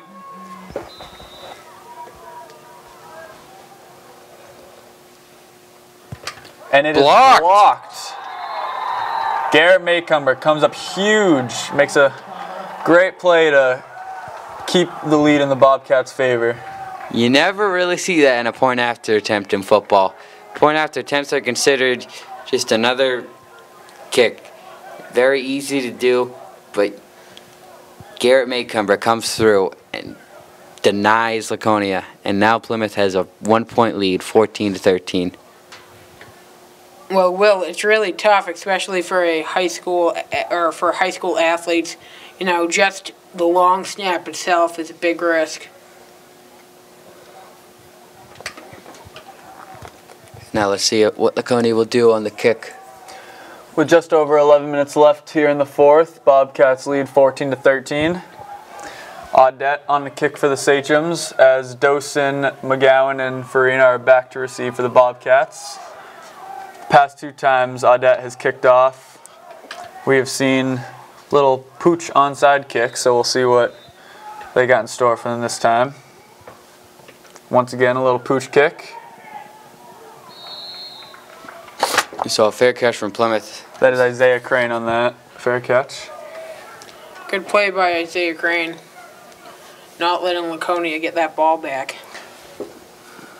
And if you pay attention to that receiving team, each time the Bobcats have been on the field to receive the kickoff, they have had the hands team on the field, expecting Laconia to do funky kickoffs like they have been doing all game.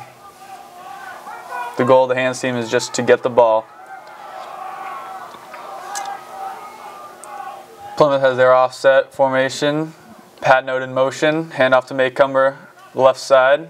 Breaks a couple tackles, keeps his feet going, and gets about a 3-yard gain on the play.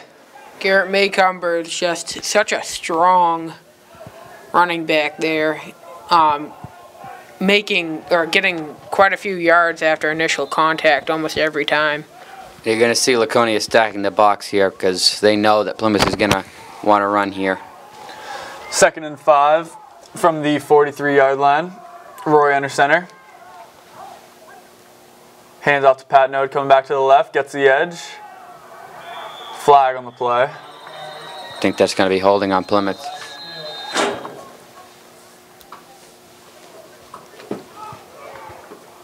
That's a big penalty there for Plymouth. It's going to back him up another 10 yards. There's no need for that that hold too. Chris Patnote had already broken the corner. Had a little room from that.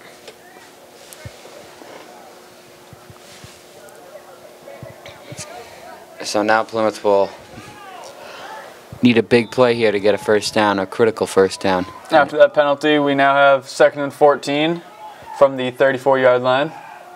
Roy hands off to Maycumber on the right side. Gains 3 yards on the play. We'll have a critical 3rd and long here. Be interested to see if Plymouth just goes for either a run to keep the clock going or a short pass and hope that they get the first down yards after the catch, which will keep the clock going. I believe that they will probably pass the ball. Roy waggles out to his right. He will keep it and will be stopped about 3 yards shy of the first down. Good few yard pickup there.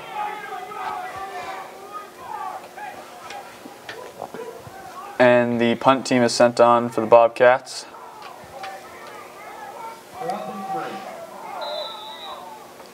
4 minutes left here in this fourth quarter.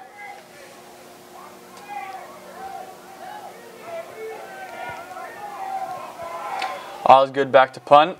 Chase in to receive for the Sachems.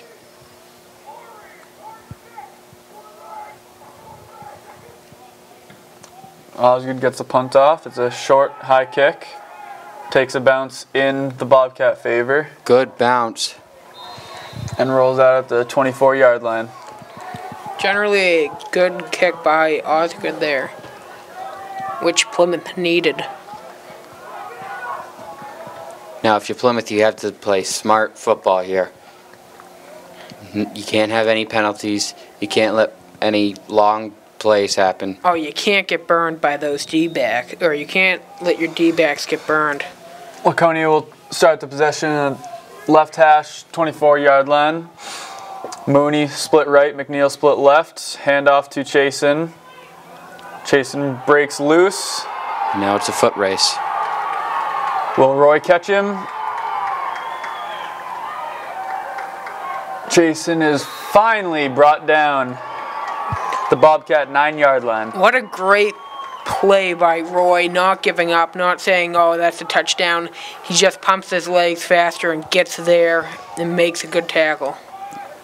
And as I just said, the previous play, Ace Plymouth, you couldn't have that happen. You had to play smart, and they didn't. And this is what happens as a result. Great run there by Chasen. Roy under center, hands off to Greenwood this time. Brought down after a short gain. Late flag on the play. This makes for great TV, though. Goal line defense is just so important. See what this flag is.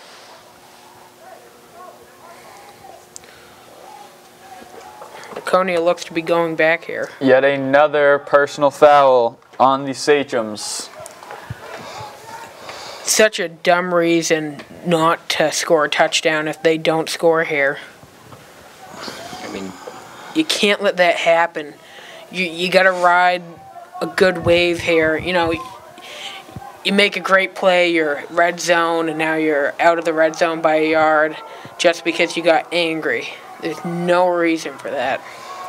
you know, and the rest will call it every time on Laconia because they've seen him do it, and they know that there's a pattern here for Laconia. Drops back to pass. Has Greenwood on the left side. Brought out of bounds at the 10.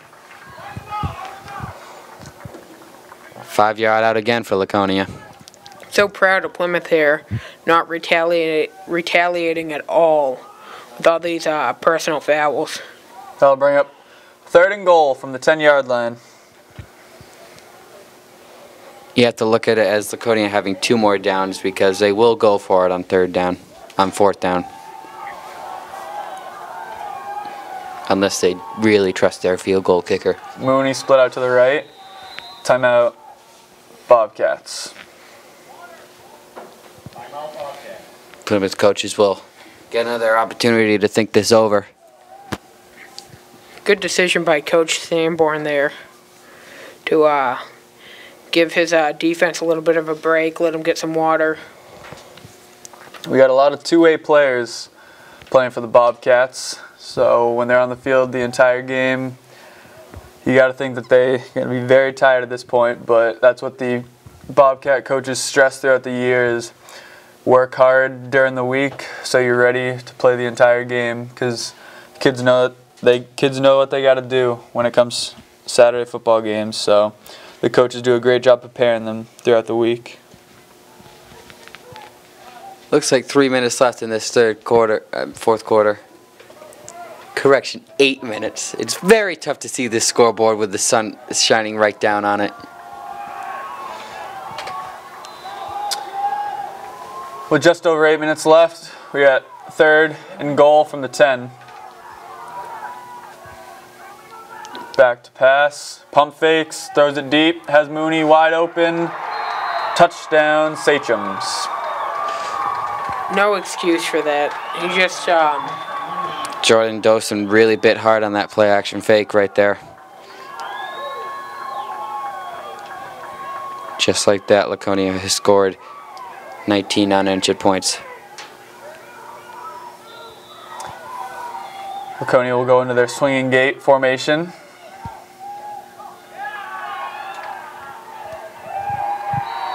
And they will be stopped short. still a close game. Plymouth needs to come back and score here. They have no other option. They need to drive down that field, really beat them up, take time off, or keep some time on that clock, and score. Plymouth only down by 5 here. Even a touchdown will bring them automatically up by 1 point. It's a really tough game for Plymouth. they're a running team, and now they have to go and drive down the field without taking too much time off clock. You have to think if Plymouth will, if they score the touchdown, will they go for two? Because if they go for two, it'll bring them up by a field goal. With just over 8 minutes left, we got Laconia up 19-14 on the Bobcats. Audet on to do the kicking. Once again, Plymouth with their hands team out there, expecting a goofy kick by Laconia. Short pooch kick over the second row. Crane picks it up and is brought down just beyond the 30-yard line.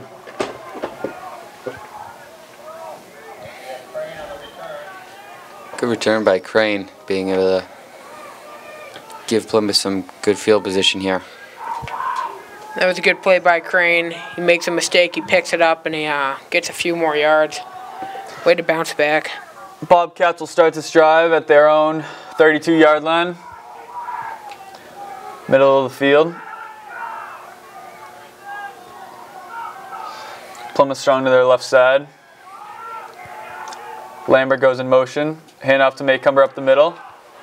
Big hole. Breaks it loose. He's gone. Will Schultz just He's gone. Touchdown. Maycumber is going to scamper in for his third touchdown of the day. Garrett is just such a playmaker there. He comes out in it was crunch time, and he just came out and he gets 7 or 6 points up on that board. The unsung hero of that play was the Plymouth Bobcats offensive line, making a great hole for Garrett Maycumber, as they've done all game here today. Garrett is such a crunch time player.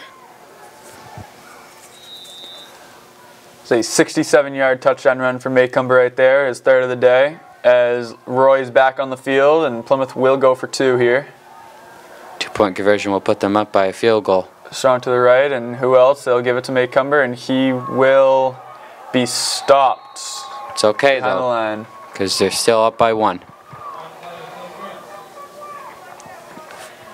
So a quick drive results in another Bobcat touchdown and gives them back the lead. That was it. Bobcats lead 20-19 with 7:42 left on the clock here in the fourth quarter. That was a good decision by Coach Sanborn, though, because if they got that, they would have had to score. They cannot kick a field goal because that would just tie them up, and you do not want to go into overtime.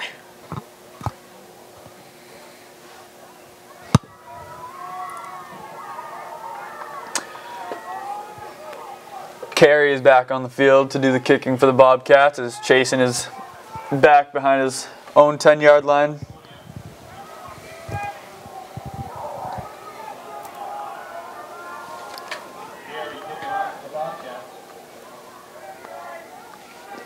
You know, kickoffs always happen at the 40-yard line at the high school level, opposed to the NFL, where it happens at the 35. Carey with another deep kick. Mooney will receive at the 15. He has some moves. Brought down at his own 33-yard line. Plymouth needs to come out here and make a stop. Do not let them score again. It's just so vital for Plymouth to stay alive as a team, to have a shot of going to the playoffs here. They cannot lose this game. As Bill Belichick would say, do your job. And the Bobcats have been doing their job today. All right, and Laconia starts on their own 33-yard line. McRae split out to the left, I formation. Roy hands it off to Chasen, who breaks it loose off the right edge and is down the right sideline, and Dosen will bring him down inside the 10-yard line. Suddenly, this game has turned into a track meet. Both sides just exploding offensively. We do have a flag on the field back at the 33-yard line. This could be a huge flag here. Let's see who it's on. I wonder what type of flag it is also. Laconia has been getting a lot of flags. Huge, huge call from the officials there as it's on Laconia.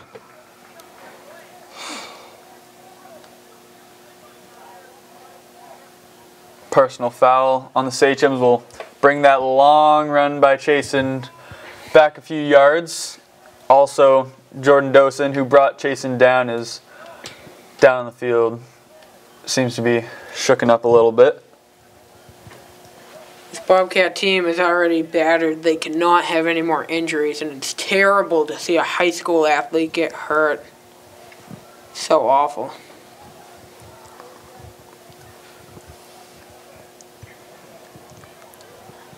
John Brule and Dan O'Neill up there to assist Jordan Dosen. As far as the penalty goes, the Sachems are just out of control today with these personal fouls. I think that's like number 6 on the day. You can't let that happen. As a coach, you got to pull everyone together and say, cut it out. It's unsportsmanlike football. That resulted in a 40-yard penalty right there for the Sachems as Chasen made his way all the way down to the 9-yard line, but is brought back to the 49-yard line of the Bobcats. And I don't think Laconia sees that Dosen is still on the field. It's just disrespectful. Laconia should really be taking a knee. This comes from the coaching here of Laconia.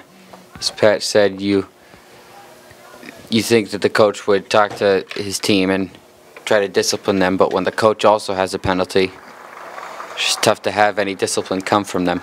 Not even discipline them, just to tell them to cut it out. It's just disrespectful football.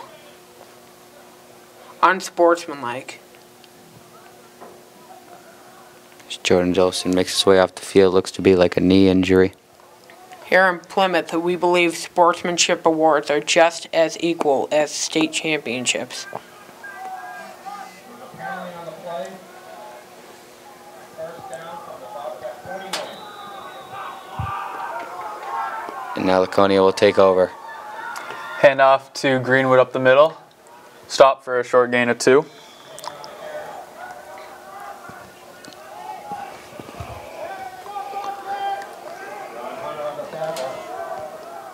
Donnie Hunter making that tackle for Plymouth. A Plymouth football captain and also a wrestling captain this year. Multi-sport athlete, really athletic kid. McNeil split at the bottom of the screen. Mooney at the top. Quick out route to Mooney.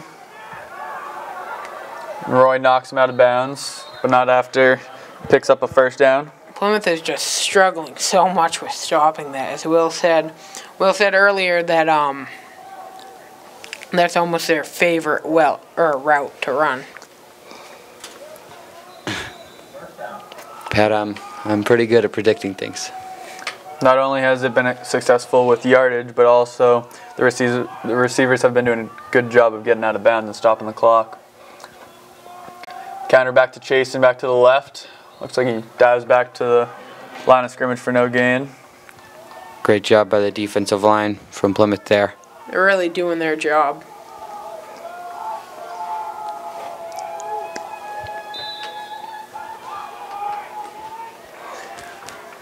Laconia seems to be discussing their play and seeing what they will run. 2nd and 11 from the 34-yard line. Roy hands off to Chasen off the right edge. Garrett Maycumber missing that tackle. Unlike him to see that. Bullion able to hang on and bring Chasen down after a gain of 4. Another big third down for Plymouth. Assume they'll do that 5-yard out. 48 is a number you will remember, as Garrett Maycumber has been tearing up the field and still has 2 years left. Mooney split to the left. I formation. Roy drops back to pass. Pump fake. Hits Mooney deep. Touchdown, Sachems. See, what they did on that play is they went with the 5-yard out, but then they cut it back up the middle. And with Plymouth just expecting that 5-yard out all game long, they finally broke it deep. And that resulted in the touchdown for Laconia. Laconia's been throwing that ball a lot. I don't know if the coach thinks that his quarterback's Tom Brady or something, but I can guarantee you he's not. Now up by 5. Laconia will go in for the 2-point conversion. Looks like an offset I formation. Tight.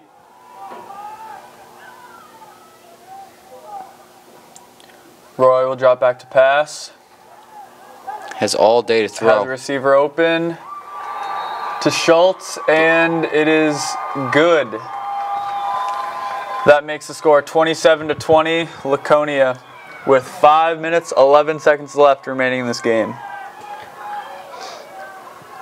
Laconia or Plymouth needs to score here, and I wonder if they score, will they go for the PAT or will they go for a 2-point conversion?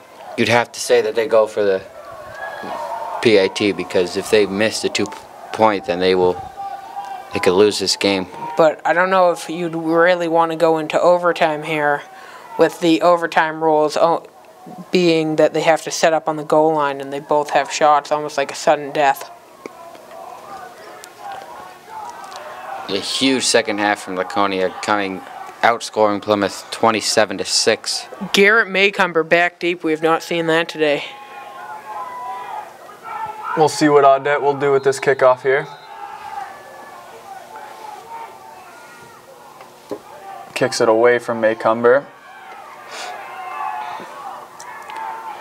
Ooh, but it's still a great return from Plymouth. McGowan on that return back to the 45-yard line. Sets up great field position for the Bobcats. Another sophomore there. Bobcats will start this drive on their own 45 with just over 5 minutes left to go in the game. Brandon Roy. This is where legends are born here. Let's see if Brandon Roy can become a legend.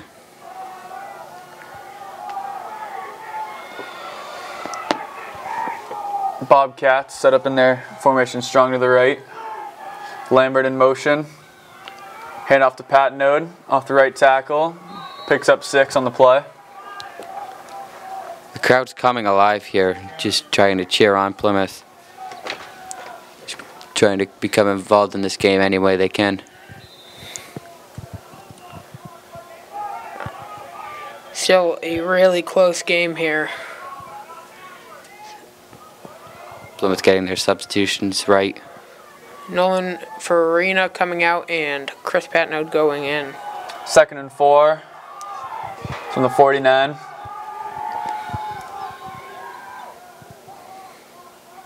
Hand off to Farina.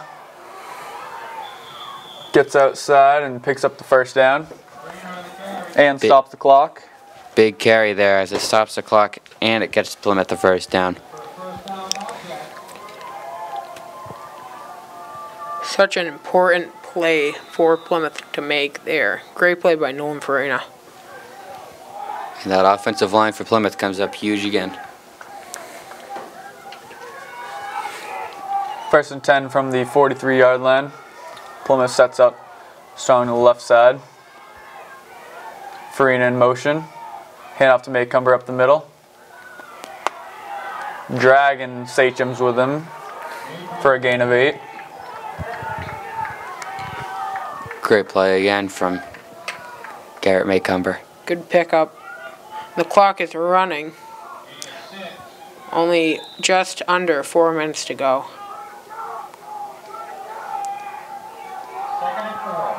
As Plymouth approaches the red zone here, you have to take care of the ball. Offset formation with the wing back to the right, coming in motion. Hand off to Maycumber. Off the left tackle, picks another Bobcat first down. Another key play for Plymouth to make. Garrett Maycumber really forcing those chains to move. But let's not forget here, this game is close, but Plymouth could have really blown the doors open with 2 red zone turnovers happening in this game.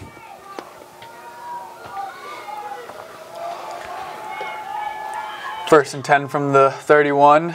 Lambert in motion. Roy hands off to Maycumber. Breaks a tackle, breaks another tackle. Cuts back to the middle of the field. Stopped at the left hash mark at the 17-yard line for another first down. Garrett Maycumber just continues to put this team on his back. He's really the heart and soul right now. You also have to give a little credit to the line there. You know, they're doing a good job blocking this fourth quarter. Hopefully they can keep it up. Now in the red zone. Strong right for the Bobcats. Hand off to Maycumber. Stop for a loss by Greenwood. That'll set him back 3 yards, 4 yards or so. Great play by Greenwood there. You have to wonder if Garrett Maycumber's getting a little fatigued. And there is just over 2 minutes to go. Like I said, this is a tough job for Plymouth. They have to keep running this ball, and that burns out the clock. And their playbook is designed to run the clock.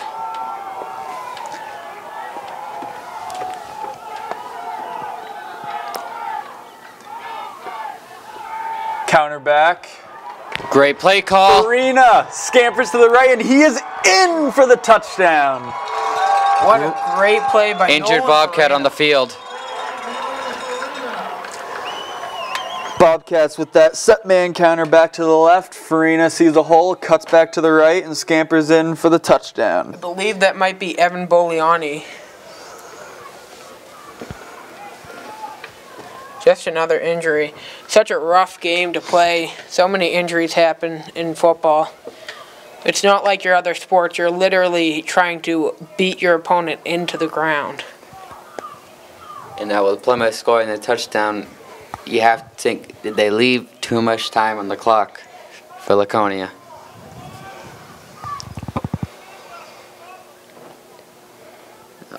It's just a great design on that play call. Great blocking by Plymouth, the offensive line, as they've done all game. And a critical part of it has been Evan Boliani, who is hurt on the field. Laconia kind of cleaning up the flags here in the fourth quarter.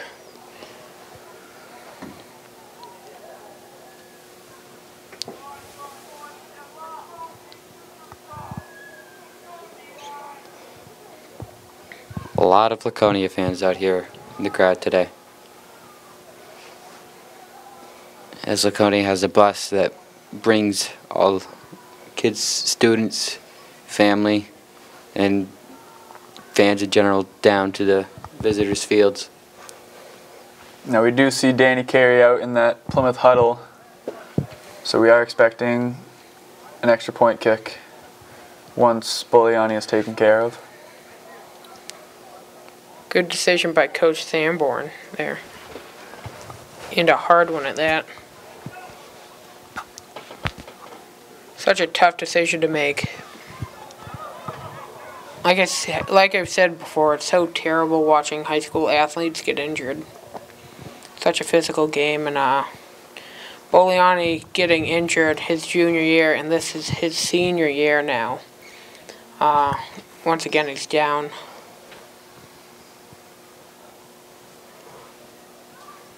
I believe Coach Sanborn's out there to make sure it's okay. It's great when you see the head coach run out to make sure their player's okay. Just shows that they really care about each and every player. As Evan Boliani finally gets back up. He's walking off, so he looks like he's doing okay.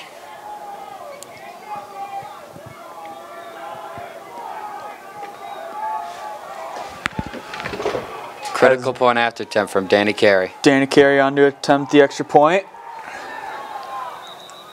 Trying to ice the kicker, apparently, from Laconia. Timeout Laconia.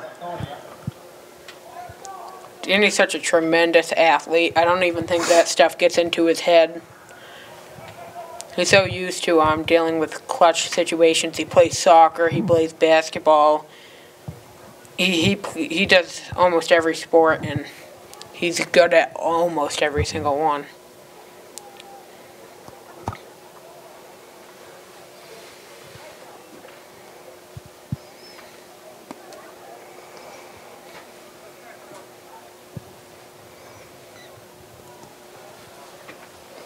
So we wait now for the game to get back underway. I wonder if Plymouth will use this time to rethink about maybe taking two-point conversion. Just had a quick word with Garrett Maycumber. They will not, and Danny Carey will still come out to perform this point after attempt. I wonder if they might run a hard count here.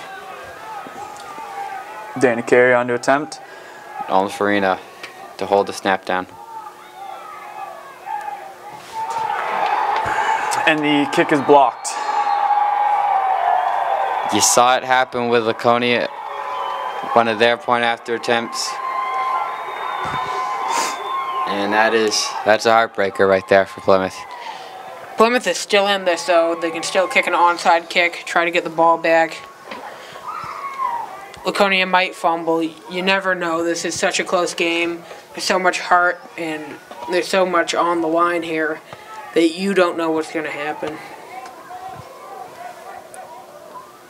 Looks like Coach Boyle is talking to the special team. They probably will run an onside kick. Coach Boyle being the special teams coach.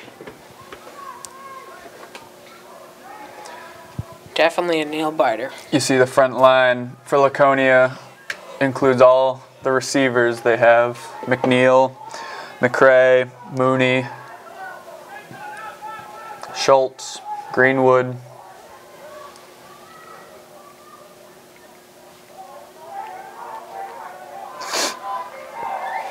Pat, I think you may have jinxed Danny Carey there.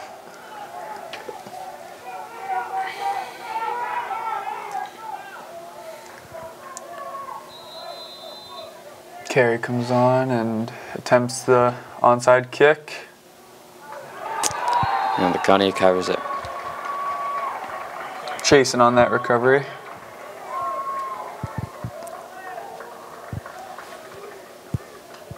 Such a tough game. Plymouth still has a chance, but Laconia takes over on their own 43-yard line. there's only a minute 49 left, so Plymouth will have to use there all of their timeouts.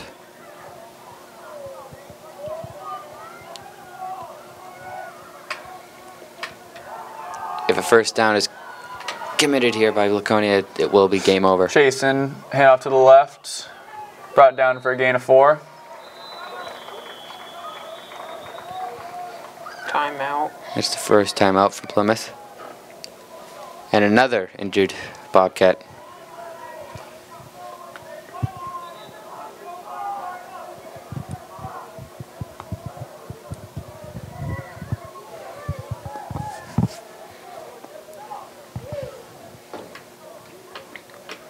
So tough here for Plymouth. So many injured players, and player goes down again. Such a tight game.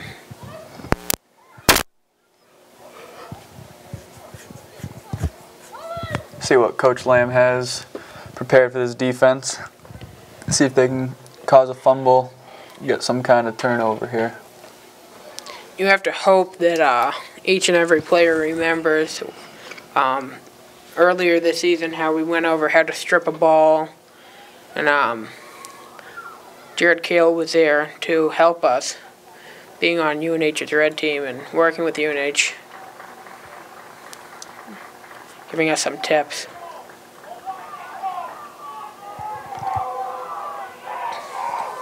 Like, Crowd's getting loud here.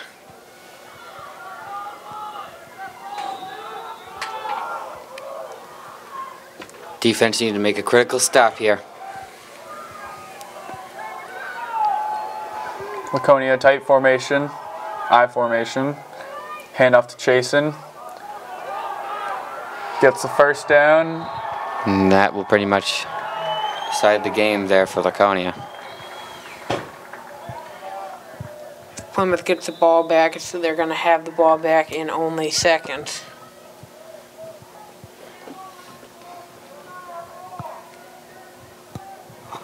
That clock just ticking away.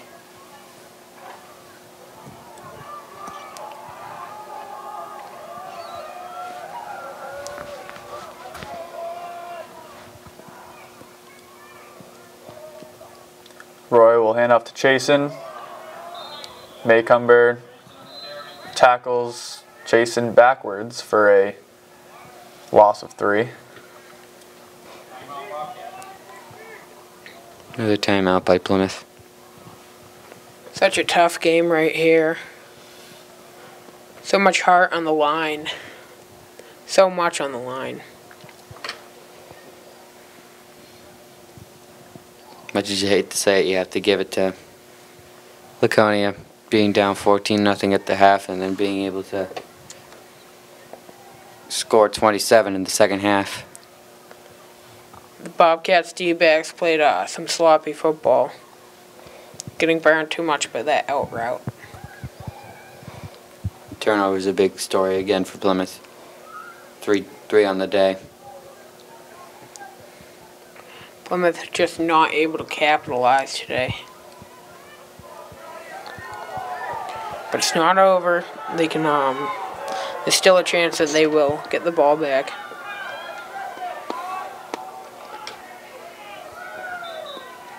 Victory formation for Laconia. Roy takes a knee. Hopefully a little miracle at the Meadowlands. Laconia will fumble the snap.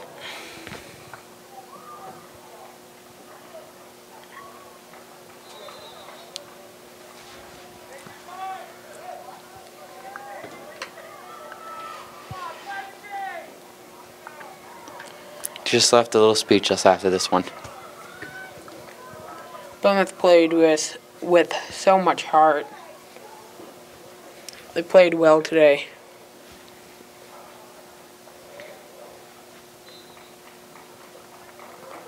Another knee by Roy, and that'll do it.